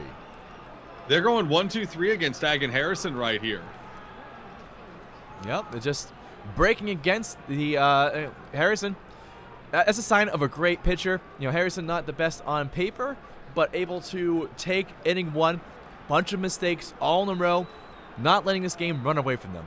It's only 2 runs now, plenty of ball left. Mistakes happen. Sometimes, you know, oh, no, there's another mistake. Speaking of mistakes, Joey. Abbott getting a walk from Harrison. That ball low and inside into the dirt. Patel Beyonce up to bat. 2 outs. Runner on first. Stakes 3. Firefighters 1.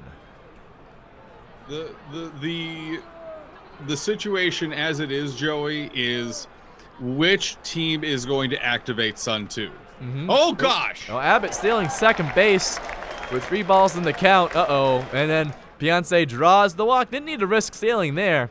Harrison giving up 4 walks in this game, setting up Rye Spliff to potentially open this up. A 5-star batter. Uh-oh. Looking dangerous here, Dan. Yeah, Rice Spliff is a powerhouse in the lineup for the Stakes, and with 2 runners on board, this could be bad for the Firefighters. Swing and a miss, strike 2. 1-2 is the count. 2 outs, runners on first and second, and this ball 2. All right, I think this is a pivotal moment for the game, Dan. 2-2 pitch coming in, and Spliff will draw another ball, low and inside. 3-2 is the count. Here's the pitch, and Abbott will steal third base. Again, didn't need to do that there. And Spliff will draw the 3rd walk in a row of this game. It's funny. This is like the runner's like, I'm going to steal base. And they're like, great. Well, we're just going to be walked. I'm going to steal another base. Okay, we're going to be walked again. On the full bases, Haley hits at the one to Shen. Harrison bailed out by Shen with some heroic efforts to get that ball to first. Wow, Firefighters avoid disaster, Dan.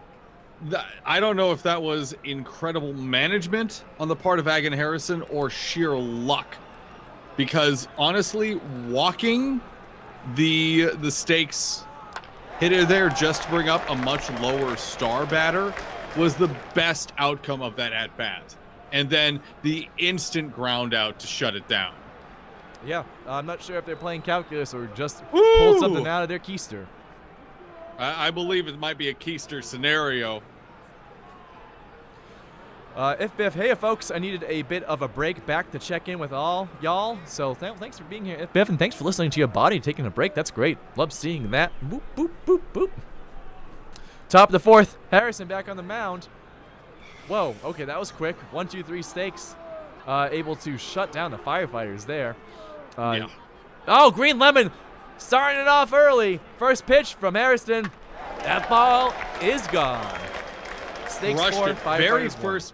Very first pitch from Harrison there, and Klein Greenlemon just ejects it from the stadium. Just like a rowdy drunk fan, that ball was thrown out of there. Oh, big time. Big time. Trooper 987, thanks for following. Appreciate that. Boom. Top of the 4th. Stakes 4, Firefighters 1. Dickerson Morse takes the pitch from Harrison, and it's a hit. And it's going out to the outfield, throw to first, not in time. Runner is safe. Explody1, thank you so much for the gifted sub to Plains Zebra. We appreciate all the support, everything that goes into the channel. All support we get is reinvested back into the channel, so thank you for making this one heck of a party. Heartbreaking Daisy, thanks for the follow. Boom, baby. Ball 3, Harrison letting up 6 walks in this game, Dan. I'm not sure what Harrison is doing here. Another walk.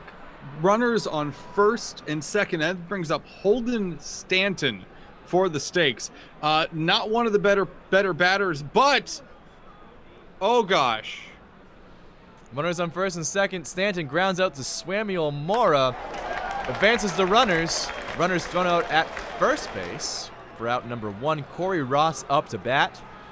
That was probably the best outcome of that at-bat. Runners in scoring position, that's huge. Yeah, as Andrew Patrick Z says in the chat, this is dangerous.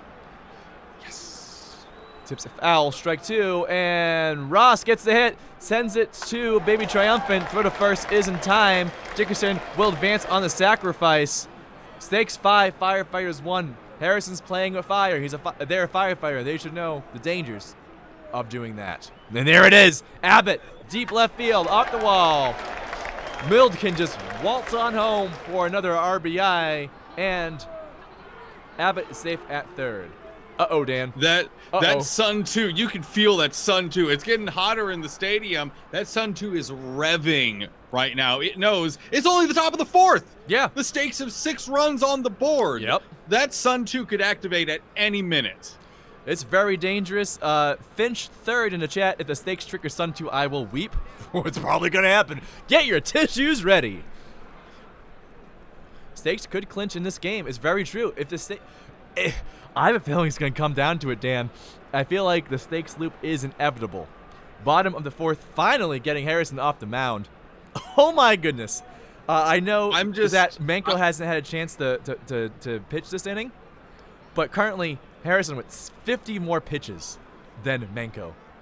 Oh gosh. Yeah. Yeah. So I absolutely am sticking with my original call at the beginning of this game that the Stakes win this series, this game, after a loop and enough runs to maintain the lead. Wow. I am absolutely holding to that. I think it's more true now that we've seen the first couple innings. Right, you are. I'll stick with the Firefighters. I'll stick by my take. I'll modify it slightly. Stakes will loop, but the Firefighters will win it, and they'll win the series 3-2. Just as likely. Honestly, Joey, just as likely. I don't know what's going to happen. It's going to be a Just as nail-biter towards the end, Dan. Samuel Moore up the bat. Orville Menko with a triple threat. Still having it through 3 innings, so they'll keep it for the rest of the game. Strike looking at for strike 2, and Moore with the hit right to Abbott. Throw to first. Runner is out.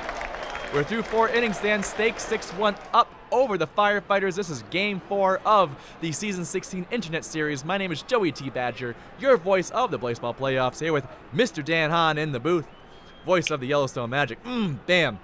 Those finger guns, some people shoot from the hip. Dan shoots from the heart.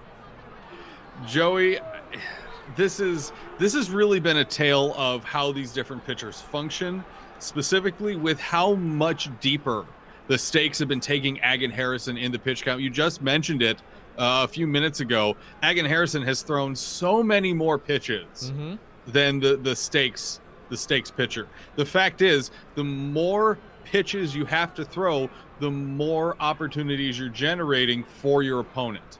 That's simple mathematics. Yeah, even I understand that, and I'm not some advanced data witch over at the Society for Internet Baseball Research.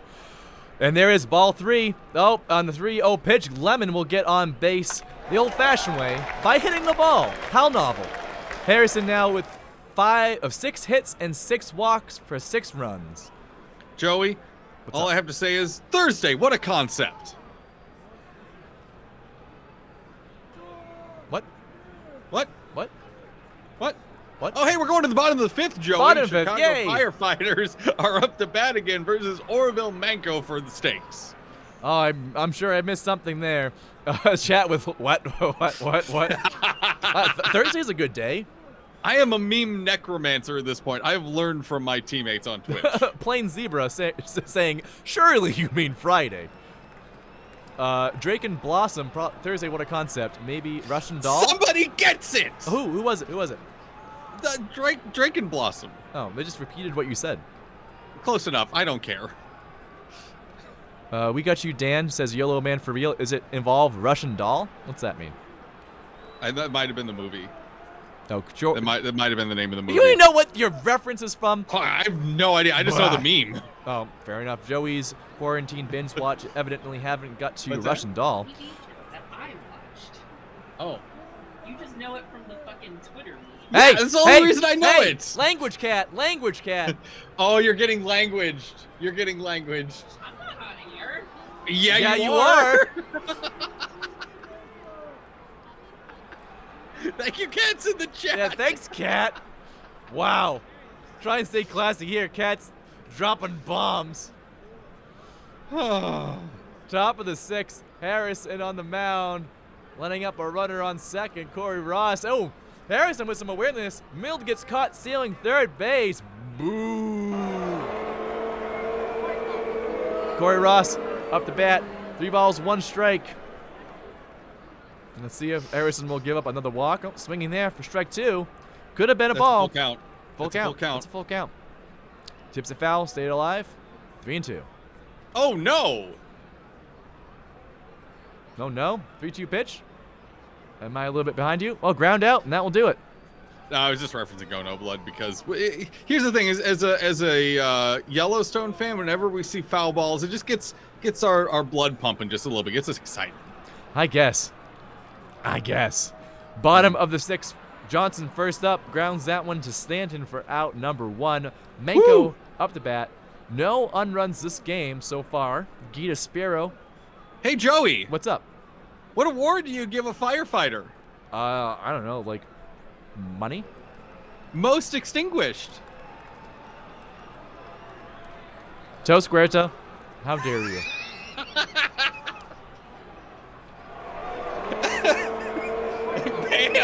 Banned. Oh no. Banned. Uh-oh. Oh, Plain Zebra has banned Toast Guerta. That one was Chris, actually. Don't blame Chris. Chris is a sweetheart. You're a troublemaker. We love you, Toast, but you are a troublemaker. I don't believe Chris could do evil. I do not believe Chris is capable of evil. Top of the 7th. Firefighters unable to make anything happen. And the stakes bats have been quiet, Dan. Oh, maybe the stakes will just force a game 5 the old-fashioned way. Soon to see. Harrison, I guess, coming together on the mound. It's hard to say that.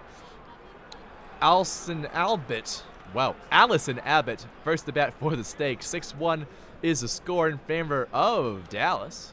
I could imagine both of these teams might want to see a Game 5 because that will be the battle of some truly epic pitchers. It'll be Sam Scandal versus the explosive Lou Rosehart. Ooh, that's you pay money for that. That's like a title card match, baby. And Abbott will draw the 7th walk of the game from Harrison.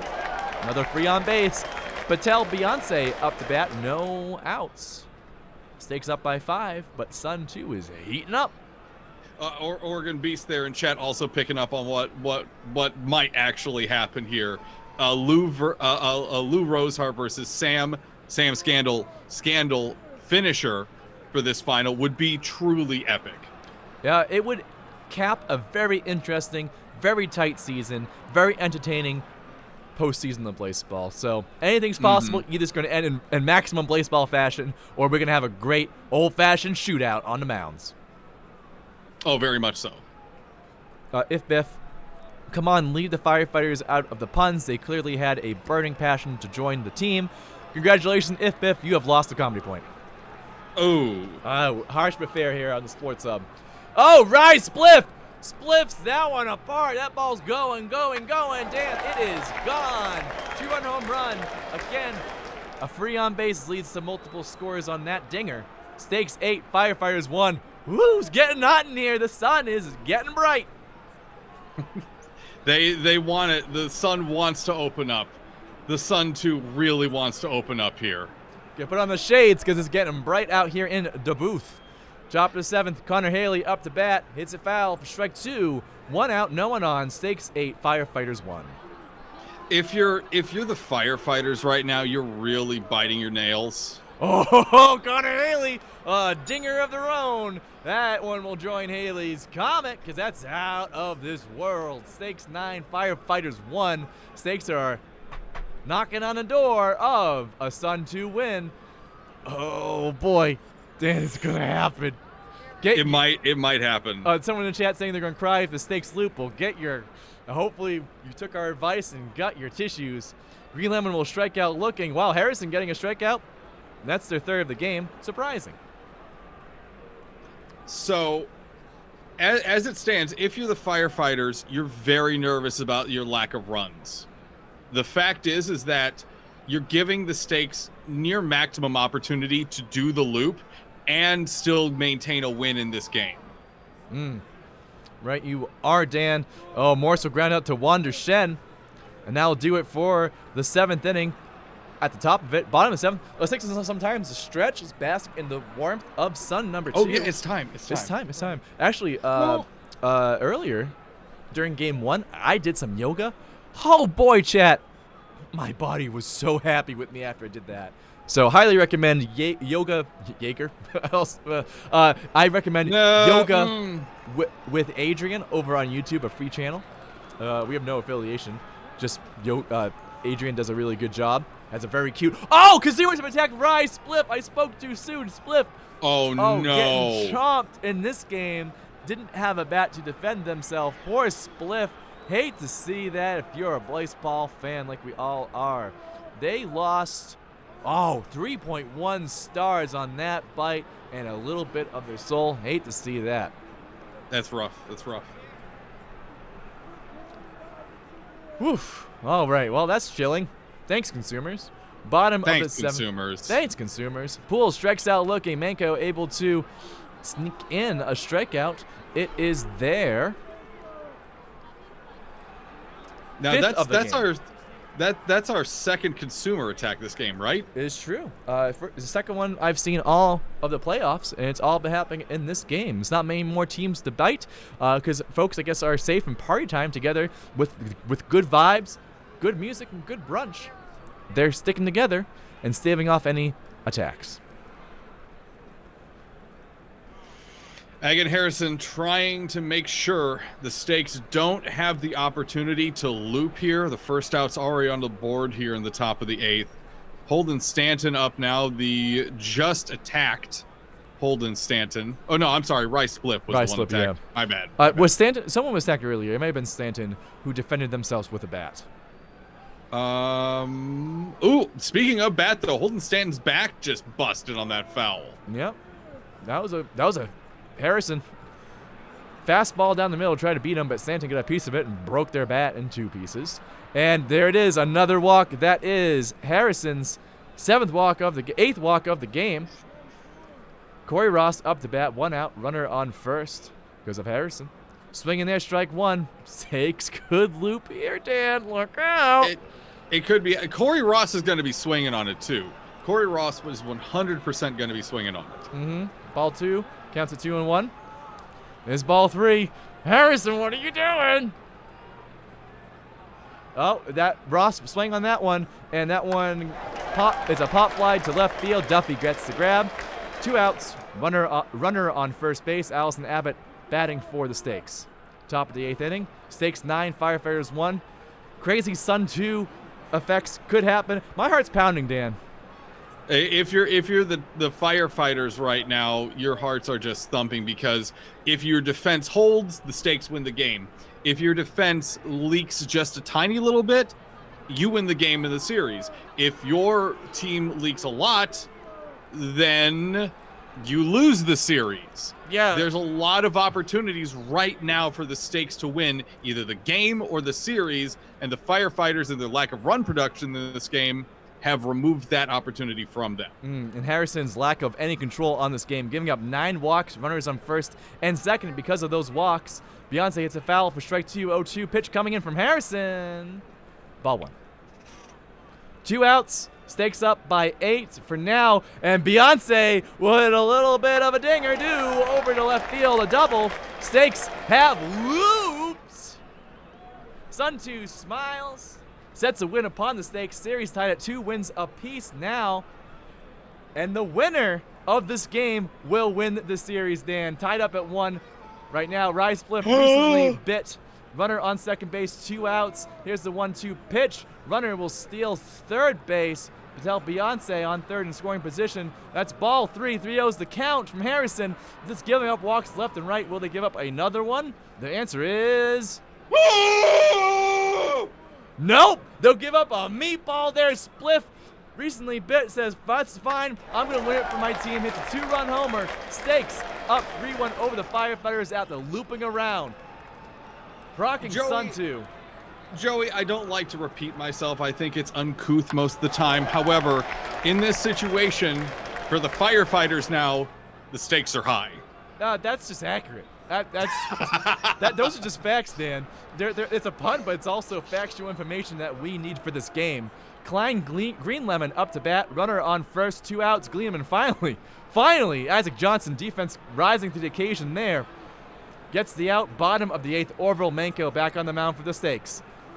Firefighters down by 2. Samuel Moore needs to make something happen on offense for the team, or the Stakes are going to loop and pass the Firefighters and win the series. Mora, pop fly. Connor Haley with the grab.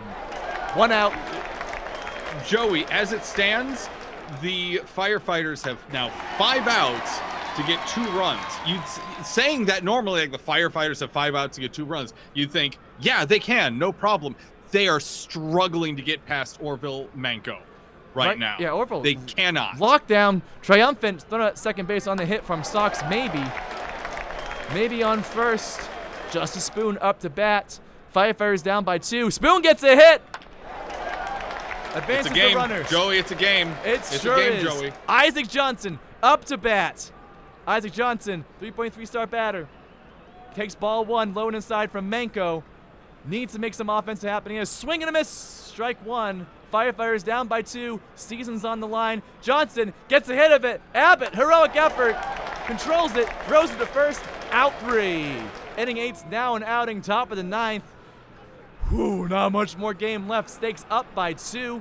Tied 2 wins apiece in the series. Whoever wins this game, Dan, wins the Internet Series. Stakes looking like they might win their first series, so let's see if Harrison can hold something here. if you're a Firefighters fan right now, this is worst case scenario. This is legitimate worst case scenario. Even if the Stakes don't put any runs up on the board here, as they're already 2 outs deep in the inning, they're still leading by 2 runs. Firefighters have not had bat production this game. They have 3 outs to get at least 2 runs here. They have to make something happen. 3 up, 3 down for the Stakes. Orville Menko takes the mound. Pitching a great game so far. Gita Sparrow first up to bat for the Firefighters. Gets a piece of it. They're on first. 3 outs remaining, possibly in the season for both teams. We're in Shane watch. We're in Stakes watch. Anything can happen. Swing and a miss, strike 1. Peanuttle Duffy up to bat for the Firefighters. Gets a hit of that one. Gita Sparrow thrown out at second base. Duffy makes it the first. Juan Deshen batting. 1 out, runner on first. That's not what they wanted. They need runners in scoring position right now. A fielder's choice is not what they want. Shen gets a hit. Beyonce throw to first is in time. Runner advances to second base. Wesley Poole up to bat. 2 outs. Orville Menko pitching a great game. Only letting up 4 hits. 5 strikeouts. Wesley Poole batting. 2 outs. Strike 1 looking. 1-1 is the count. And swinging there and a miss. Strike 2. 1-2 count. Pitch coming from Menko to Poole. And Poole gets a hit. Sends Duffy home. Firefighters 2. Stakes 3. Okay, all right, the setup is there. The setup is there for the Firefighters. Shame is possible. Shame is possible. Shame is absolutely possible with that runner on first. Shame runner on base. Wesley Poole steals second base. Boston up to bat. Menko letting up a single here will tie the game up. First pitch, ball 1 low and inside. And Wesley Poole will steal third base. Not sure why you risk that there. Boston takes ball 2. 2-0 pitch coming from Menko to Boston. And this ball 3. 3-0 count is what we have right now. And here's the pitch. Swing and a miss. Strike 1. 3-1 count. Runner on third. 2 outs. Firefighters 2. Stakes 3. And hits that foul for strike 2. Full count pitch coming from Menko to Boston. And runner on third. And Boston strikes out looking. No! Menko got him. Menko will seal the game. Heap it on 6.6 unruns. Congratulations, Dallas Stakes loops the Chicago Firefighters in this game 4 to go from 1 win down to winning the series. Dallas Stakes are the champions. Wow, what a wild end. Dan. You couldn't have planned that better. The Stakes couldn't have planned that better. They did everything they could. The Stakes did everything they could to try and set up that Sun 2. And while early in the game, bat production was spot and go, later on, with the home runs, with setting up people on base, with consistent good small ball activity, suddenly we saw Sun 2 open. They kept scoring runs.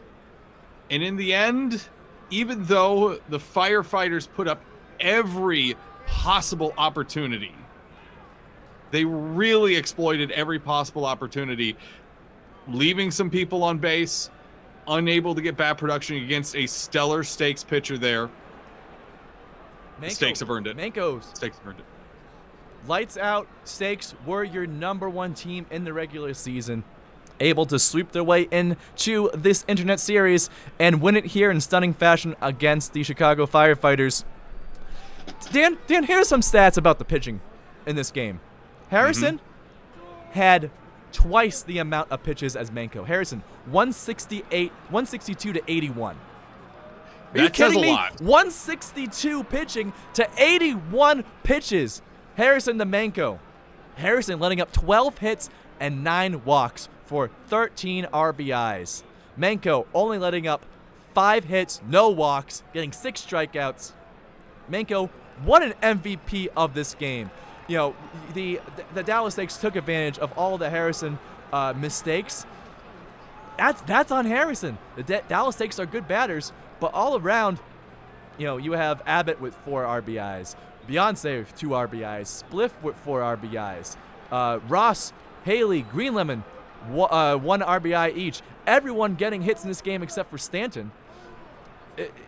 Absolutely insane, Dan. Just the my MVP of this game goes to Orville Manco, who rose above their stars, controlled the Firefighters, and let them destroy themselves against the stakes to lose this game so hard they lost 2 wins. Well worded, Joey. Congratulations to the Stakes on your very first ILB win.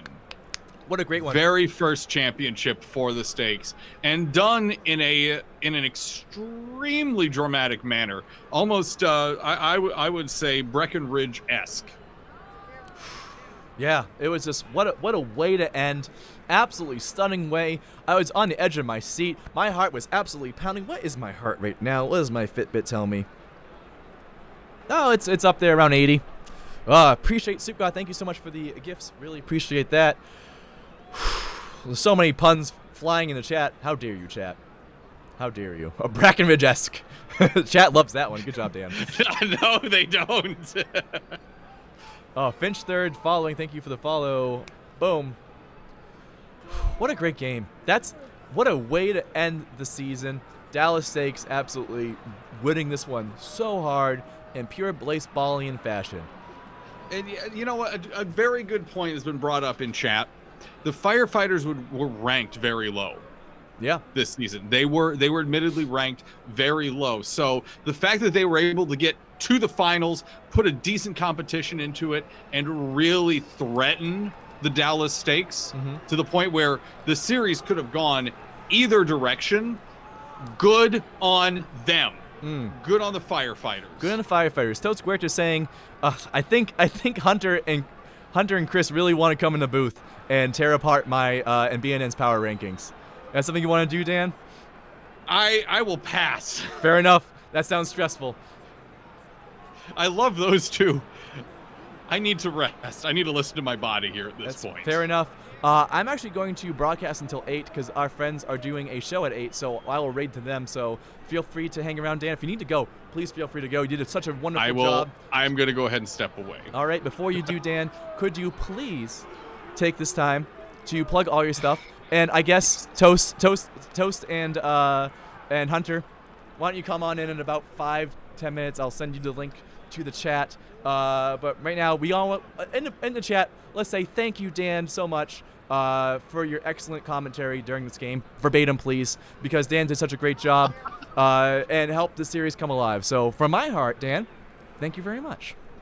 A pleasure to be here. If people want to find out more about me, twitter.com/Leto, Leto. Also, glamesh.tv/Dan and youtube.com/livinginthe-past.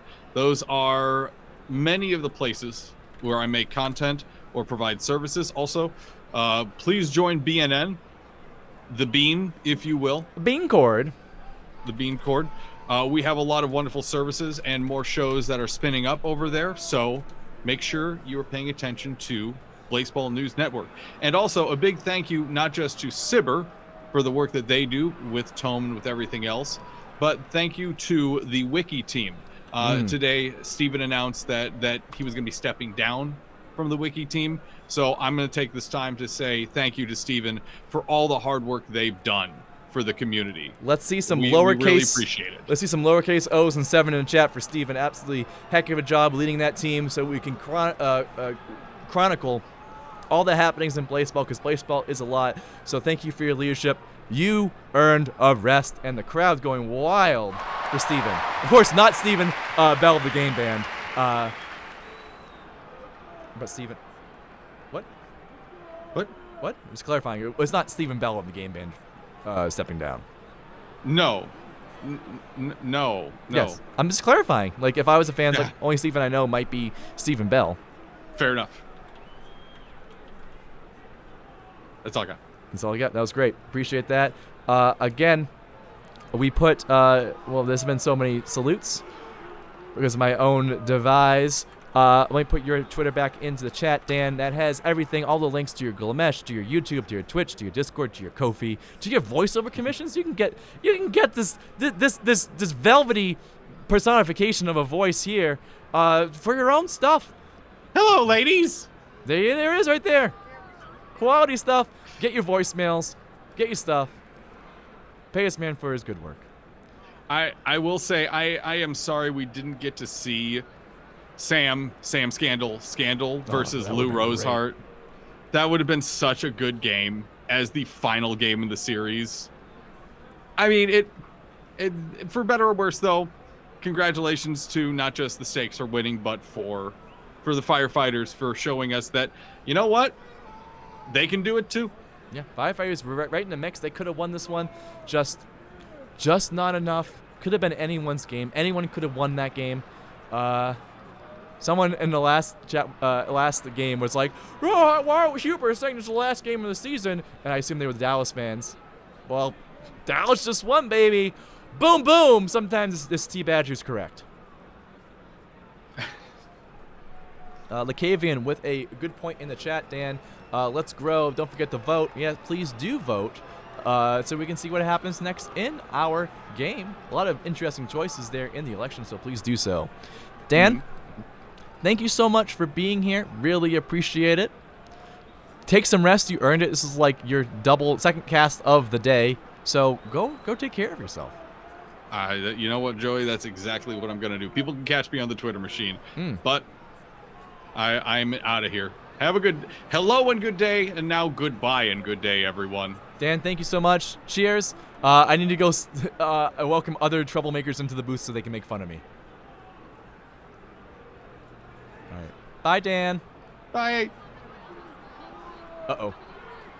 Hey, chat. I should fix this. Hold on. How do I do this? Excuse us. All right. Well, hold on. I put on some waiting music as I adjust this.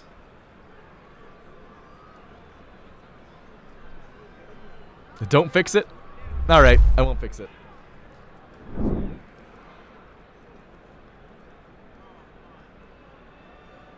Wait, T-Badger is a pun on T-Bagger? It is not. That is not the case. Definitely not the case. T-Badger is a family name. No. Hard pass. We are a classy organization. Any references to T-Bagger is solely a slur from my poor voice. T-Badger. Joey T-Badger is my name. T, no dot. No dot in my name. No dot in my game. It's not Louise XYZ. It's not. No way. No way. All right. So I need to get this. For some people to make fun of me.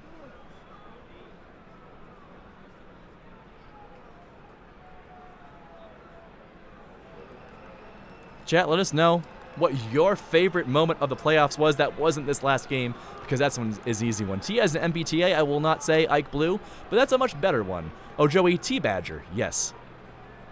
The T is short for T-Badger. Arkham Archivist, comedy point there. What an absolute delight. Now, who am I sending this to? All right. There you go, Chris.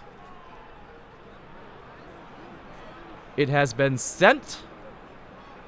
Haven't talked to Hunter in a while, but found them.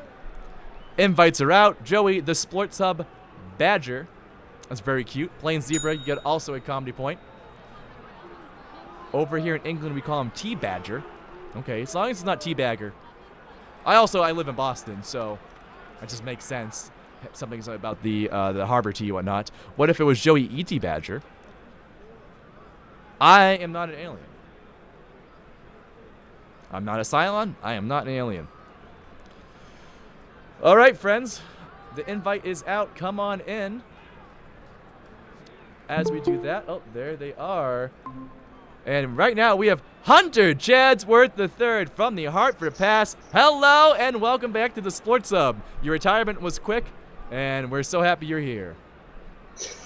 Well, my editor told me that they would triple my salary, and then Chris in the booth paid me $20,000 to be on his stream, and I thought I'd do a little bonus. I didn't even know you had rankings, so I would have told you to stick to what you do best, which is, talking about the game, not trying to think about the game. But I appreciate that you had me on. Oh, no problem. So happy to have you here. Honestly, you're a bit of an idol for me, so thank you for tough but fair commentary. And just for our viewing pleasures, do you mind just, if you have we have another friend coming in, just lower your camera down a little bit. We're just getting on top of your head, because I think you're wearing a bathrobe. There it is. It is a kimono. It is a Thank kimono. you very much. Oh, hold on. I need to fix this. Oh, boy. I am between two windows. I'm working on it. Potentially two ferns. Oh, hold on. I'm trying to fix it. This stream's not built for 3 people. Also, nice steaks background. Thank you. You know, Joey, I What? just wanted... I just wanted to show off, because I had the stakes as number 1 in my power ranking. Did you? I thought it was the Dall. You see, that was a cleverly constructed ruse. Mm-hmm. It was really the stakes all along. Oh, yeah? Yes. Wow. I taught Chris a lot in the last stream that we did. You taught him subterfuge? Hunter Chadsworth III has almost permanently Joker-fied me, Joey. What does that even mean? I have become I've become more in tune with, like, the dark emotions that people have. Oh, boy. We definitely didn't need that. Well, Blaseball has become too happy these days. Everyone is just so happy with what's happening. Oh, yeah, the with all time. the That's consumer all I attacks? see. Yeah, it's a The barrel consumer of fun. attacks, the redactions. I hear everyone is so happy right now. So I thought I'd come and, mix it up a little bit. Oh, great. All right, Chris, do you want to be in the middle of me and Hunter, or do you want me to be in the middle? I think to keep from Hunter potentially assaulting you, I think you should put me in the middle. Okay, that makes sense. Oh, boy. So, I assume you're here to make fun of my power rankings, correct? I wouldn't call it making fun of it. Completely destroying, ruining my hopes and Yes. dreams. You are pretty dark. My goodness, you have been Joker-fied. That's what I'm saying. I would be remiss to say when Dan said earlier that I am not capable of evil. In the last 2 hours, I could say, yeah, I probably am at this point. Well, that is sure is chilling. All right, we finally did it. We finally have all 3 of us on the screen. All right, Hunter, getting excited. All right, I gotta find my media, but love to have your takes on this playoffs and this last series. So Hunter and Chris, take it away. I mean, I would be remiss to say that me and Hunter probably have the same opinion. 2 middling teams that just managed by the seat of their pants to win. I mean, the stakes, if they didn't clinch it in, the last inning to get that Sun 2 win, it really would have... I'm pretty sure the Firefighters would have won. Oh, hot take. Hunter, how about yourself? As I said on the series of tubes, it was really precious of the Firefighters to try so hard. It was just, that plucky underdog story. Mm-hmm. You love it when it's just crushed by a sea of bad timing on giving up runs. And I, for one, knew the stakes were going to win when the series started. I predicted it. It was obvious. Mm-hmm. And the Firefighters made people believe in them just to let them down to the last second. Oof. And that makes me feel good. Solely crushing. I feel like I'm... all right, well, let me take the heat away from our wonderful Firefighters. Firefighters had a great season. Our hearts go out to you. Congratulations for making it this far. Unfortunately, some Blaseball shenanigans happened, and Alex Stace wanted it, and they took it. All right, here are my power rankings. I have, as my number 1, champs to be, left to right, top to bottom, is the order of I rank these teams. So the Worms were my number 1. The Garages were my number 24th. Pick it apart. So, you really underestimated the Firefighters there. Yeah, 20th. 20th, and they managed to be second. The fact that you thought the Tacos would do good, Mm-hmm. I believe you're really just relying on the Taco Baco meme.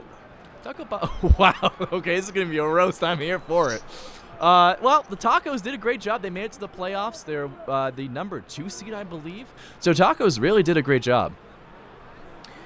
That they did. I mean, I'm the garages guy. Oh, the garage is the guy. There it is. It's canon now. I'm the garages guy, and garages didn't do too hot. But I mean, I'm sorry, tacos luckily- were the first in the wild. Okay, so get off my back there. That was a great prediction. They just floundered in the playoffs. Well, yeah, I guess you do have a point there. I mean, we didn't do as bad as the millennials. Yeah. Picking the tacos was not very exciting. They've been good for a lot of seasons now, and they flame out. You should have predicted that. But putting them under the worms, that was smart. I thought the worms were gonna do okay. Okay, hold on, Hunter Chadsworth III. If we're holding people accountable, I believe your power rankings was worms #1, and that was it. That's all you need to put down. Because when you do power rankings, you want attention, right? You want people to pay attention to you. So you pick the plucky underdog, even when you knew that the stakes, which I did, were going to win. So it was really more about bringing attention to the worms. Ohio needs something. They don't have LeBron anymore. So I guess we got to go with the worms, a never winner. But yeah, I guess you can hold me accountable for making good content. Well, absolutely. We'll praise it as well when we see it. But the Worms winning 4 championships, according to the stats here in their page, having descended from rising above to Blaseball 2 and coming back down. Worms are good. I mean, if you look at the past seasons, though, you really... Yeah, Blaseball 2, but they're also beating the Crabs. That's not... It's like being the best at the worst. I mean, I could only assume that the 3 teams that came over beat the Crabs into submission many times before, and you can see it even with the Crabs now having won previous championships, now at the bottom as well. Oh, it's very true. Yeah, I really like Parker's record as a pitcher for the Flowers and the Crabs, just torpedoing seasons left and right. Woof. That's harsh, but fair. It was fun. Parker Parra, when they were on the Flowers, traded for Nagomi McDaniel, went 0-20 for that season, which I believe was season 15. That was terrible. And luckily, season 1 and 19 or something like that. Louis XYZ1 in the chat saying, "What is happening?" That's a very good question. Art is happening. We have Chris from the Seattle Garages, the voice of the Seattle Garages. We have Hunter Chadsworth III, a beat reporter for the Boston Flowers, and writer for the Hartford Past. Yes, the greatest state in the Union. Boy, Hunter does love Connecticut. That's their deal. And they're taking apart my power rankings and trying to roast me. And I'm holding them at bay right now. They are the consumer trying to take a bite out of my soul, but I don't know. I'm waiting for hotter takes. And we will be rating our good friends over at 2MB Studios because if you have seen Blittle League, our game master does another game on Saturday nights at 8 p.m. Eastern Standard, taking place in a fantasy universe. So we're going to raid them because we love them. But otherwise, we got about 7 minutes for your hot takes. Bring them on! Well, you missed 30 minutes of us commentating on your last cast. We really kind of made our takes known then. We talked about your mustache, the candle behind you, your gremlin-like need for attention. Oh, it's insatiable. Yeah, you're a monster that lives on attention. It's true. Yeah, I'm a hot takes elemental, and I feed off of attention. Those are known facts. Yes, earlier in our cast, not to call back, Hunter had asked me, what is my interpretation of the Sports Hub branding and the booth that you were confined to? Which Hunter did make the point that you are sometimes let out of the booth, that you can wander around the garden, which I'm sorry. You get to hang out in a ballpark. But it's great. The Flowers ballpark. I love the Flowers ballpark. It's a big ballpark. Has a lot of great places. It has a couple pubs. It has doesn't have winners. Doesn't have winners, unfortunately. No winners. Well, Flowers doing good. Flowers another above 500 season. Flowers doing all right. Yes, the flowers, the fourth in the wild low. When you put them at fifth in your tier list there. I did. I was high in the flowers. I should have swapped them out for the spies. I'll admit that one. All right, that's a fair take. That is a fair take. Well, it was hard to predict that Dunkeys would have just completely collapsed on themselves. Oh my goodness. I even bought their mug because it's such a great mug. But Dunkeys, a 4-star pitcher, did not pitch like it. Hated to see that. No, and I mean even Nick Winkler doing a terrible job this season. It really is a shame to see such a titan of a player. I use that word loosely, titan, just falling so badly. Well, if you had been paying attention, I would have told you that from the beginning. They fall apart when it matters. You know, when people needed them, when it got depressing and sad, they just left to deal with their own stuff and live their own happy life. Oh, hold on. I think If Biff just roasted me hard. Teenage goth girl's bedroom. Yes, it does. Yeah, that's Wow. All right, I- If Biff savage. All right, okay, hold on. I'm gonna go real on your butt right here.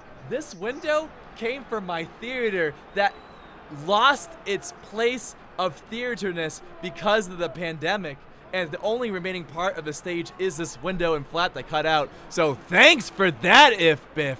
Wow, right in the feels. Woo! What about the candle? I don't know, Yeah, it looks good. The candle looks like you were a small Victorian child trying to gain warmth while you were suffering from a terrible case of pneumonia. All right, these are the good takes. I didn't get to catch your cast because I was casting, and the subject of your cast. Oh, did you want to hear? So our cast was essentially us commenting on yours and Dan's commenting, and we did give it a final grade at the end. Would you like to hear our evaluations? I would love to, Chris. I would love to. At first, I gave it a F minus. F minus? That's I true. didn't know you can go below an F. But at the end, when you left and then kind of came back and it brought all the people that had left, brought back all the people that had left, I raised it to a D minus. Because that is very clever. I will give you that. You are a clever badger. Okay, Yes, thank you. I had originally rating it an F plus because hold on, is that 2 Fs or is it F/F plus? it was an F/F plus Okay. because I gave a little bit of points for Dan's beard. It's a good beard. It existed, and having the cat in the picture really was catnip for the masses. So, you know, but then you came back and you just were complete shills. So it went down to a F minus. Oh, that's fair. That's tough but fair.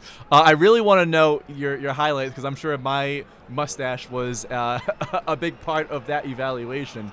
Let me have it. Give me your worst takes.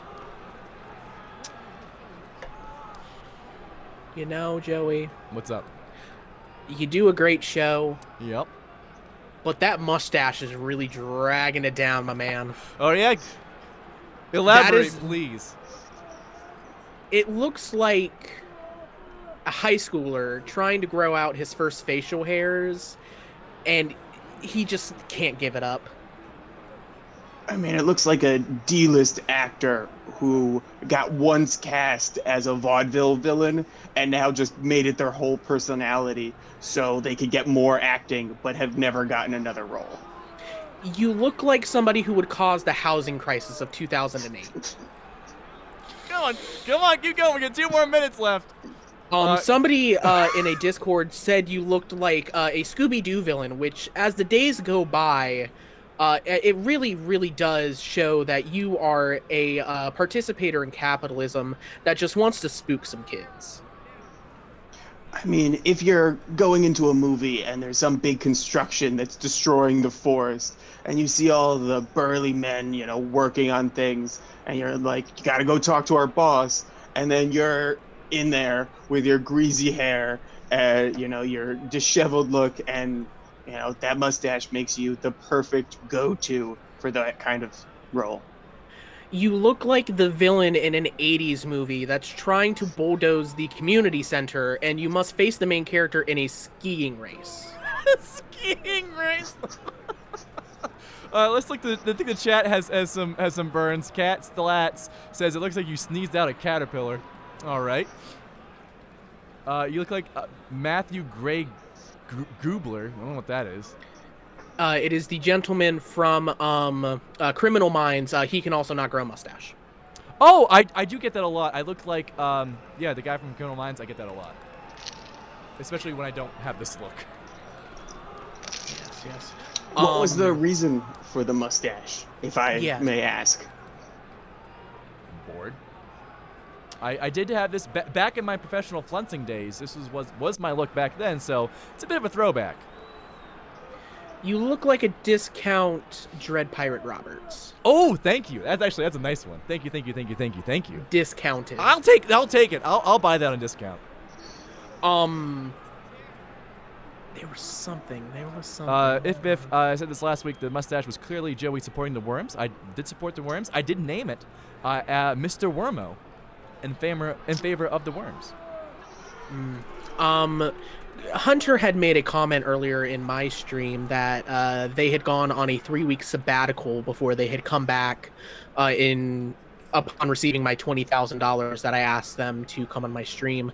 And when Hunter saw your mustache, I swear that I'm pretty sure he was going to take another 3-week sabbatical just for me. Yeah, I was forced to continue after that. They dumped a bunch of money into my yacht, and as a lover of money, I couldn't say no. Yeah.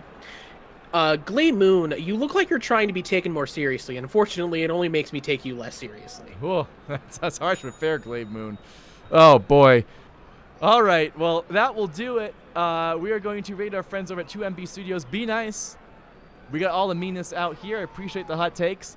Love it. These are, someone said earlier, the two bad boys in Blaseball. We got Hunter and Chris. I'd watch that show if it wasn't roasting me and Dan for 19 minutes. You couldn't even make it a full game. You call yourself We did sportscaster? make it a full game. It was 19 minutes. That game went 24. Well, okay, no, that is a comment made by Glade Moon saying that we cracked in 19 minutes. We did not crack in 19 minutes. We were laughing at the misery of Toast Guerra. And Nick Winkler. Yes. I love both those people as well. And then we did the rest of the game. We As did the as full professionals. Fair enough. As professional.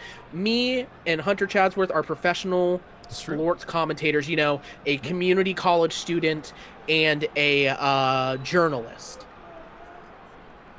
Whoa, hey, whoa. Oh, all right, we gotta Hunter, go. Well, Hunter Chadsworth third is a real journalist. Well, if you keep coming in and out of retirement, only thing keeping you back is your boredom. Yachts aren't as fun as they seem, are they, Hunter? Boredom is my life. Nothing has made me feel emotions since 2019. And now I live in perpetual fear of the first emotion I have because it might destroy the universe. Well, you know what? I'll end it on this. Chris, Hunter, love and respect you both. So thank you so much for appearing on this program. I couldn't think of a better way to end it and end a series and a season. We are going to raid over our friends at 2MB Studios. You're in for some live tabletop RPGs set in a fantasy universe. Our good friend John Serpico is the game master. It's going to be great. Be nice to him. Tell him a sports sub sent you. Cheer along. Enjoy a great show. And with that, Commissioner's doing a great job, and we'll see you next time.